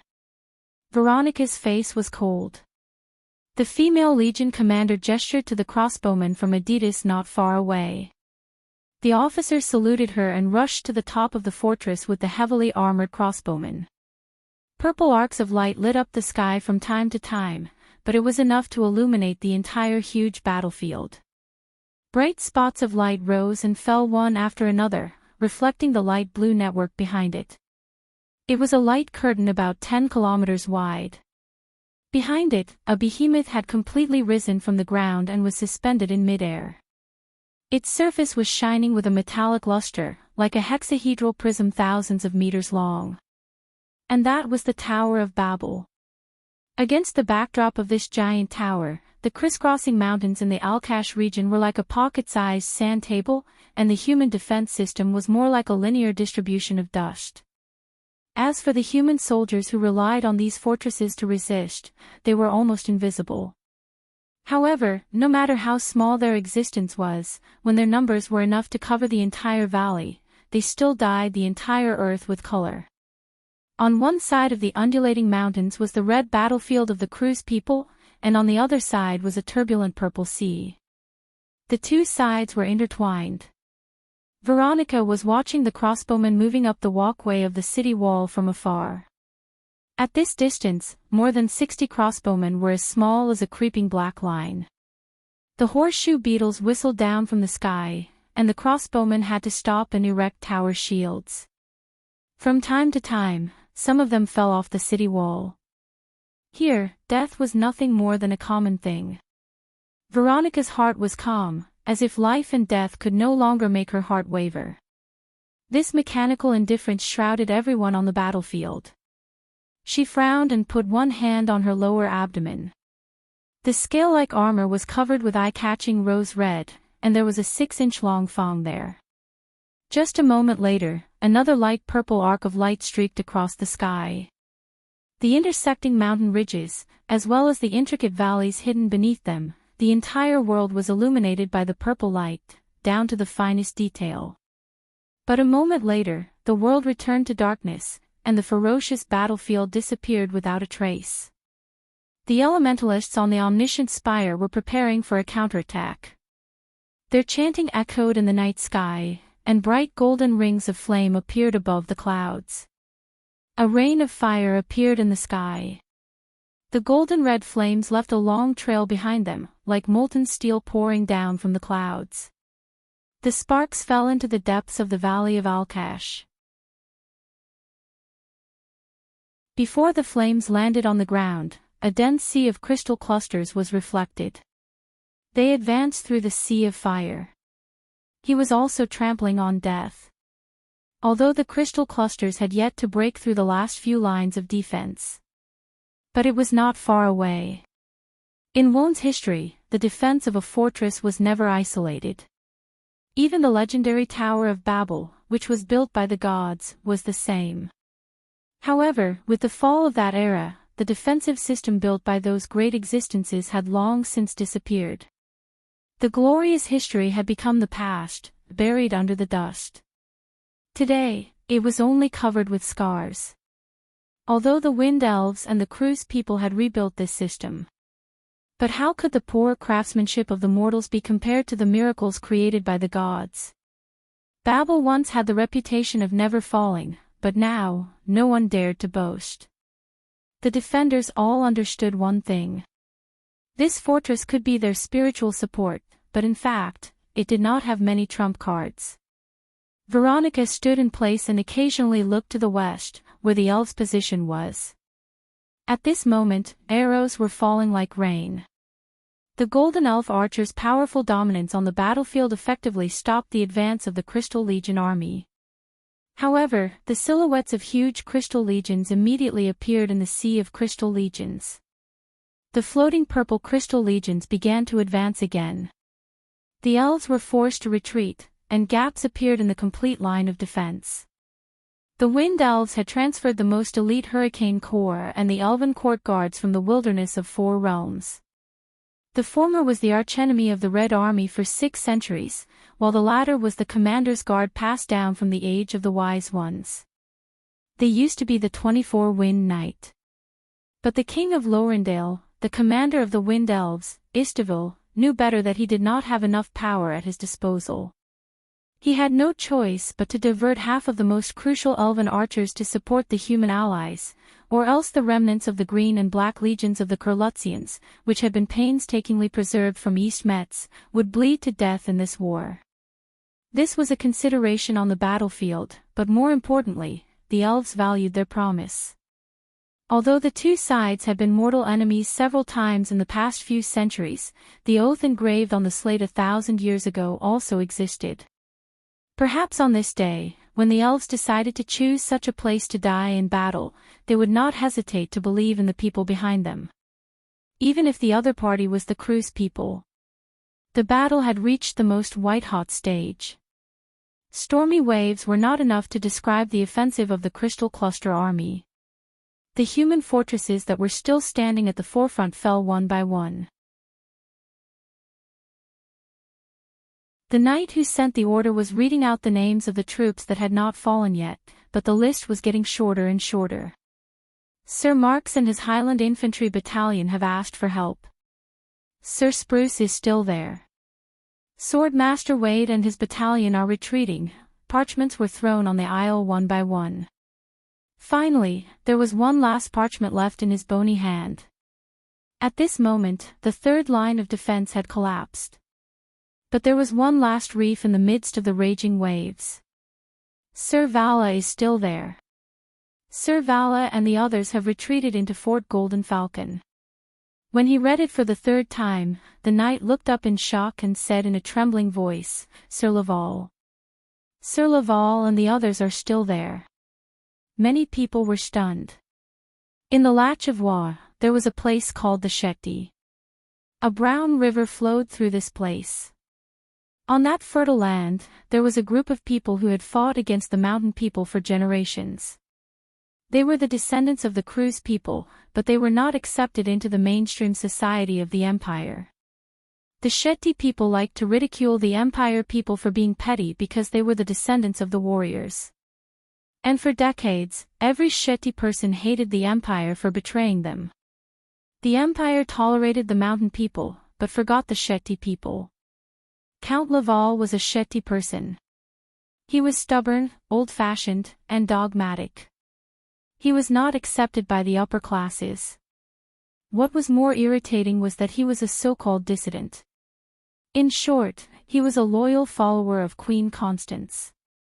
Such a person was naturally disliked everywhere, not to mention after the fall of Constance. If the empire had not fallen, such a person would have been stripped of his noble status, perhaps even hanged. Duke Ludwig had mocked him for being insensible, and the nobles who had suffered losses in the war at East Metz were even more furious. They had more than once publicly declared that the Shetty farmers were a gang of barbarians. But the Shetty people were brave and good at fighting, and the region had historically produced the best archers and light infantry in the empire. In the center of the battlefield, the Shetty people retreated into the Barbican when the Shetty had climbed up the outer wall. The Shetty people had defended the Barbican to the death. When the inner wall had fallen, the Shetty people had retreated into the steeple. There were not many of them left, but the steeple was still standing. It was like a sharp tooth piercing into the purple sea. Duke Ludwig instinctively approached the battlements. "What are you waiting for? Go and save them." His veins bulged like an angry lion as he roared at his knight. A hand interrupted him.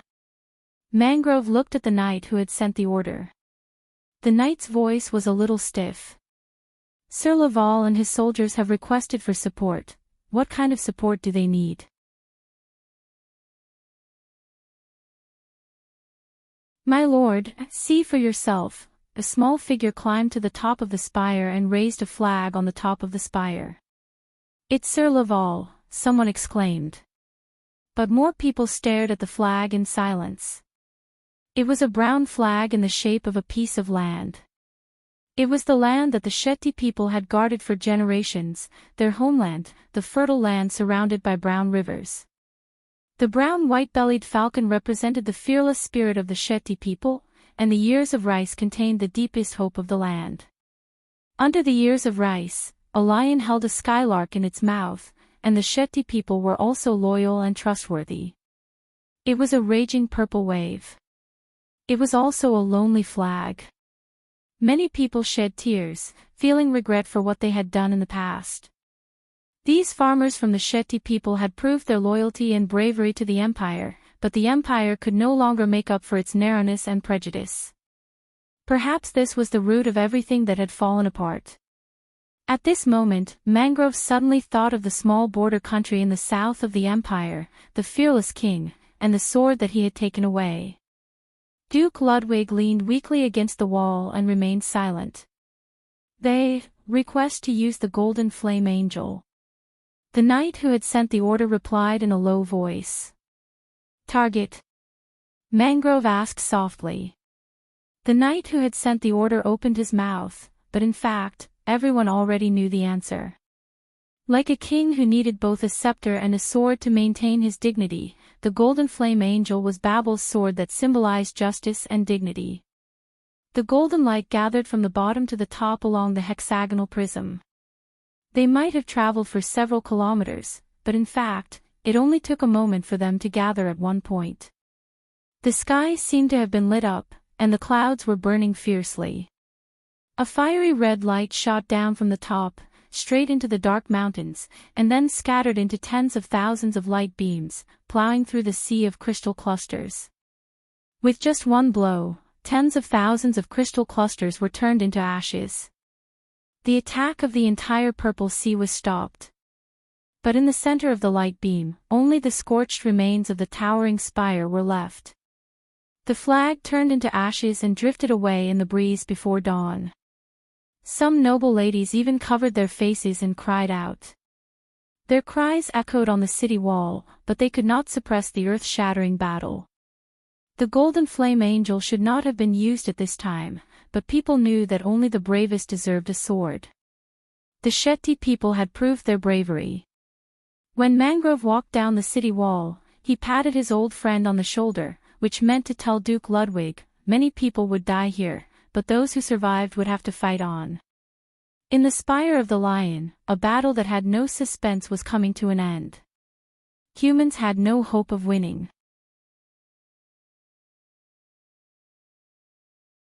The young officer from Adidas stood on the city wall and saluted to his commander from afar with a knight's salute. The officer's eyes were filled with the kind of heartfelt respect. Then he jumped and landed on the cliff. Countless locusts were climbing up the city wall. Veronica looked at the scene expressionlessly. It's time to retreat, Mephisto told her. I can't even remember his name, but I know that child is a knight of the Folded Sword Knight Regiment, she whispered to the Ash Sword Saint. They are the best young people in the Empire. I know them. Mephisto knew his former enemies. They are worthy of admiration. Bring me my horse. I'm going to see Ishtawel. With that, she turned and walked away. Mephisto grabbed her arm and shook his head. Why bother?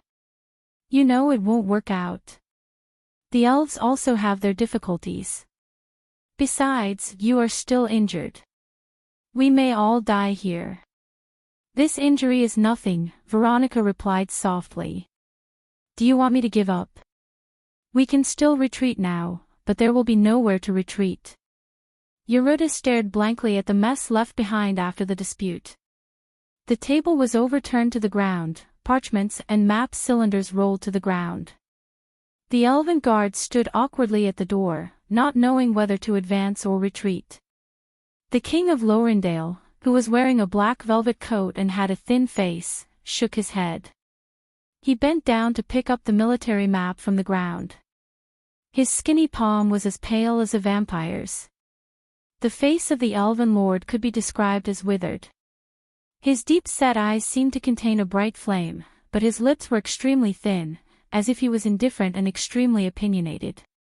Ishtawel smiled bitterly again and shook the dust off the parchment in his hand.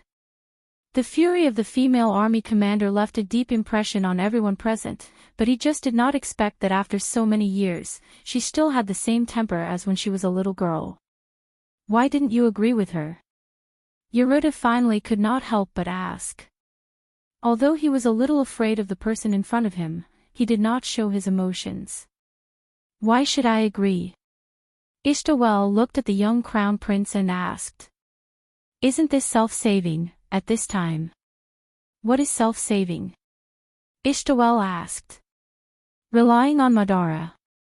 But the sage said, the king of Lorendale raised his hand to signal that he did not need to say any more. Your Royal Highness, compared to the sages living in history, I know what Saint Tossel needs better than them. Well, this problem is too complicated for you.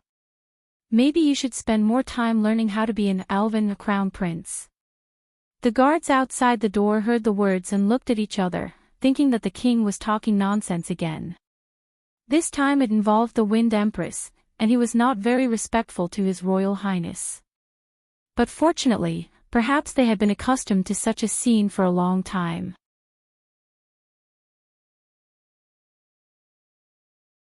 They carefully gave each other a look, and the elven girls quietly retreated.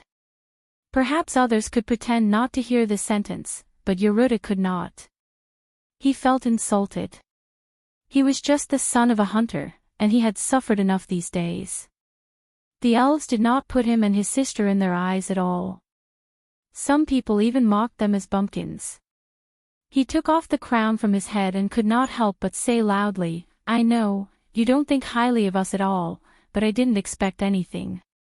If it weren't for Mr. Brando and the sage's commission, I wouldn't have thought of coming here. If you want this crown, take it. It doesn't belong to me. With that, he threw the crown in his hand to the other party. Ishtawel suddenly stopped and did not reach out to catch it. The crown fell to the ground with a thud. Outside the window, a purple arc of light was crossing the sky, and the whole dark room was lit up. Yoruta was startled. He looked at the rolling crown and remembered that it was the symbol of the elven kingship. He could not help but be a little scared and whispered, I didn't mean it. The king of Lorendale glanced at him, bent down, and picked up the crown with both hands. Don't let me hear that again, he said coldly. Then why do you have to keep us here? Yoruta felt a tingling in his nose, and tears were almost rolling in his eyes.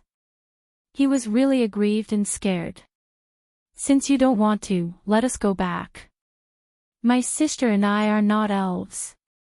Because you don't understand its weight. Ishtawel gently swept away the dust on the crown. Then he raised the crown with both hands and put it on the top of the boy's head. Yoruta was still in tears and froze when he saw the other party coming over. But when he saw Istowel's movements, he was stunned for a moment. I do know more about the current Saint Tossel than the Wind Empress. But I have to admit that she knows better than me who is more suitable for the king. Ishtawel looked very serious.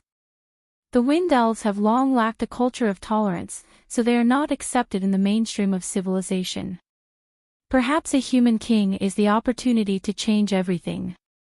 Guarding alone is just a helpless choice, especially today. In fact, we all know that no one can face this enemy alone.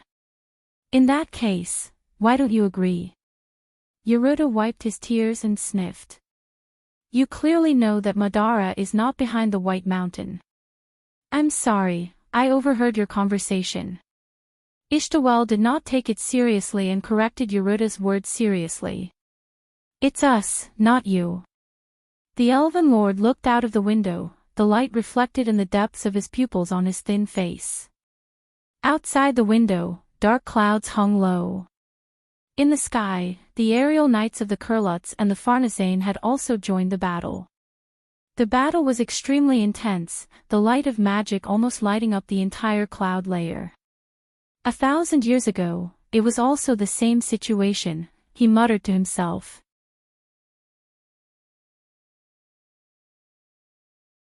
Then he turned back. Your Highness, have you understood the foundation of the Wind Elves? Yoruta shook his head blankly. It's because of pride. But Istowel's tone was even more proud. Pride? Those in this world who think they are above people, the Wind Elves will never accept their manipulation. He reached out and straightened Yoruta's crown. Not in the past, so not today. Yaruta was stunned. He felt as if he understood something, but he was not sure.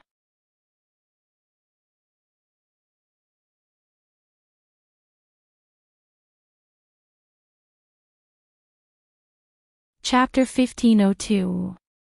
When Vahina opened the door and entered the room, Delphian, the daughter of the Prime Minister, was writing something on the table. The room in the fortress was not spacious. It looked like a silver hexagonal beehive with a concave bed on one side of the wall. The desk was made of metal and there was a chair beside it. The Prime Minister's daughter on the chair was wearing a wrinkled long black dress. She was wearing a long black dress that dragged along the silver floor. Her figure was graceful, and her long hair was like black sandalwood. Her entire body exuded a fatal attraction, but she was more like a black widow spider. When she saw Vahina, she put the quill back into the ink bottle and looked up. "What's wrong?" It took a lot of effort to coax Elise to sleep. "She's scared." Vahina gently closed the door and answered. "Everyone is scared, especially in times like this." Delphian picked up the parchment on the table and rolled it into a cylinder. "But at least she has a good sister." She put the scroll into the cylinder and closed the lid. She then looked at Vahina and sized her friend up. "You've changed a lot." Vahina's expression was calm. She was only wearing a simple military corset, and her blonde hair was tied up behind her head. She looked more like an ordinary female knight than the heiress of Mihodafen. After going through so many things, the arrogant and unruly young lady no longer had the air of arrogance. She had learned to be mature and tolerant. When she heard the Prime Minister's daughter's words, she forced a smile. "Thank you. I was too childish in the past." Delphian put the cylinder on the table and gestured for Vahina to sit down. "How's the situation outside?" "I've been writing all this while. I heard that the crystal cluster's attack is fierce. It's bad. They seem to be endless. Our forces are already stretched thin." Vahina nodded. "Most of us are leaning towards retreating, but your grandfather and Lord Vala have not made a decision. As for the civilians who came with us, Mr. Nydevan has decided to evacuate them to the Loven Forest. My father is not a man of great importance, but he's more than capable of being a civil officer." Delphian mocked with a slight smile. She then changed her tone and said seriously, "But the civilians can leave, but the others must stay here." "Oh, and other than the elderly and women, the young and strong among the civilians must stay as well." Vahina looked at her in surprise. "But the generals think that the Acropolis outside the fortress can last for 3 days at most. If we're trapped in the fortress, we'll be trapped to death." Delphian seemed to have expected Vahina's surprise and smiled. "It's not that serious. Our main problem now is that the undead army of Madara can't reach us. That's why our forces are stretched thin. And it just so happens that something as serious as the disaster of White Mountain happened at this time."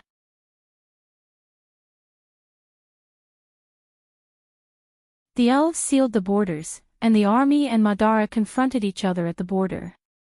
That's why the problem seems to have become a dead knot. But it's just a seeming and not a real dead knot, because everyone knows, including the elven court itself, that the root of the problem is not the undead, but the Bugas. Perhaps very few people have told you that there has always been a serious disagreement between our world and the Silver Folk. It's not difficult to find this when you look back at history. On the one hand, the weak mortals occupy the main resources on the continent, while the excellent and powerful Silver Folk can only choose to hide. On the other hand, the mortals themselves also have such an inferiority complex. We subconsciously fear the power of the Silver Folk. This suspicion has been around for a long time, even since the era of the War of the Holy Saints. And today, the distrust of the Bugas towards the mortals has deepened the contradiction. It can be said that the Bugas have never really trusted the mortals. They pretend to be guardians, monitoring the chaotic border of the world, living above the clouds, and intervening in the disputes of the mortal world with a high and mighty attitude. More importantly, they have their own way of doing things and attitude, and we have never really understood what those wizards want to do, so we can't judge whether their attitude is good or bad. In fact, it is this attitude that has touched the sensitive nerves of the mortals, because whether it is the Cruise people or the Wind Elves, they have achieved their status through resistance. We will never allow the fact that the Dark Dragon is above the mortals to appear again, and the shadow of the Bugis behind the disaster of White Mountain has only magnified this uneasiness and put all the contradictions on the table. So to untie this knot and let Saint Tassol and Madara return to the negotiating table, we just have to change the attitude of the Bugis, and find the real mastermind behind the disaster of White Mountain. Vahina shook her head. But even if Saint Tassol and Madara return to the negotiating table now, it's too late. She sighed again. We don't have that much time. Of course there is. Delphian blinked. Do you trust me? Vahina was already full of admiration for her friend's wisdom. She nodded subconsciously, but then said with some difficulty. But the decision of the nobles is not that easy to influence. If they see no hope, I'm afraid your grandfather and my father will make a decision. Then before they make a decision, we have to change everything. Vahina could not help but widen her eyes. Changing the decision of the noble assembly, was that something they could interfere with? If it was not for the fact that the person sitting in front of her was the flower of the empire, famous for her wisdom, and the eldest daughter of generations of Nidevan, Vahina would have thought that her friend had gone mad. Delphian was not afraid at all. She spoke frankly. It's difficult for the average person, but you and I have a natural advantage at this moment. To change the decision of the nobles, we only need to win over a few voices with real weight. The Duke of Mihodafen, the Prime Minister of the Empire, the Great Holy See Vala, represent the local, central, and holy sanctum respectively. Plus your teacher, Madame Veronica. If the military is on our side, what can the rest of them decide? Vahina shook her head. I wouldn't dare to say that. Our fathers would never listen to our nonsense. That's not necessarily true. Delphian's lips curled into a sly smile. By the way, how's the matter I asked you to do? Vahina looked at Delphian strangely and shook her head. I've asked father about it for you. He said he has never seen the ring, but he seems to be very angry and told me not to interfere. There was a hint of doubt in her blue eyes. Delphian, do you know something? Is the ring important? My father seems to be very concerned about it. Delphian did not answer directly. Instead, she asked. What about the other nobles? No, they have never seen the ring. The Great Holy See did not mention it either. Delphian's face finally showed a strange smile. Vahina, I've asked Vala and my grandfather. Guess what they said? Vahina looked at her in confusion. Of course they don't dare to answer. Delphian smiled coldly. Vahina, I'll tell you. The ring is the symbol of the Empire's highest authority, the sacred ring of fire, the symbol of Cruise's throne. It did not go missing with Queen Constance's death. I'm very sure it's in my grandfather's hands. What? Vahina was shocked when she heard Delphian's words. Delphian, youth. Delphian was much calmer. In the Empire, there is only one way to change the decision of the Noble Council. That is His Majesty's decree. But Prince Leneret is not the Emperor of the Empire yet. For the time being, the sacred ring of fire can represent the Empire's highest authority. But Delphine, the sacred ring of fire is just a ring. While it carries the agreement between the nobles and the royal family, the token itself does not represent the Kurlutz Emperor. Only when the heir to the throne of Kurlutz holds it will the agreement be binding. Don't forget that, Vahina was no stranger to the secret code between the royal family and the nobles, and quickly found a loophole and reminded her friend, I remember that Queen Constance did not appoint any prince to inherit the crown of the empire before she died, so even His Royal Highness, the eldest son of the Kurlutz Emperor, had to fulfill the Golden Flame ritual contract before he could inherit the throne. No, Vahina. Her Majesty had appointed a successor before she died. Delphian replied calmly. What? How is that possible? Vahina blurted out. Her beautiful eyes were filled with disbelief.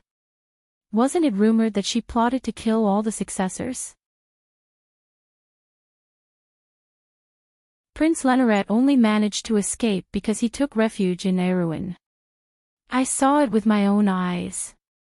Delphian said confidently. But of course, she did not see it with her own eyes. She stood far away when Her Majesty entrusted her son to her. It was just a guess in her heart.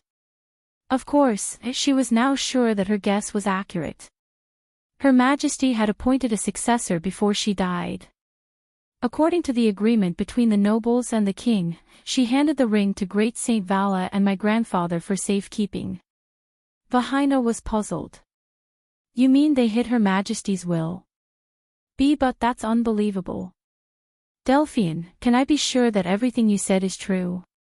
Delphian showed a look of disdain. The reason is simple.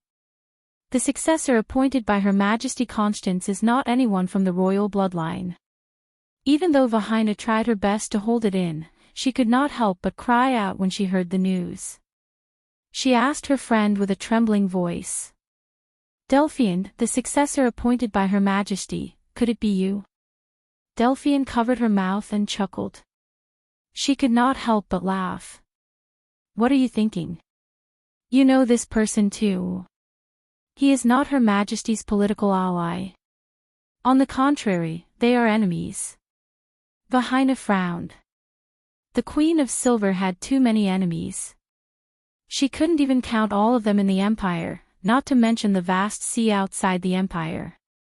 How was she supposed to guess? But for some reason, the first person that appeared in her mind was someone from Erewhon. She subconsciously looked at the Prime Minister's daughter. Delphian smiled. Perhaps it is the person you are thinking of. I've never thought of such a person.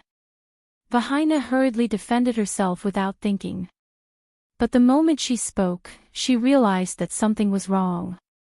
Her face immediately turned red. She lowered her head, looking like an ostrich. The Prime Minister's daughter could not help but smile. But when she thought of her own ridiculous actions, she could not smile anymore. Her Majesty. Why would she choose Mr. Brando? Even though he is a count, he is still a noble of Erewhon. Vahina could not help but ask. Because from a certain point of view, Her Majesty is more farsighted than any of us.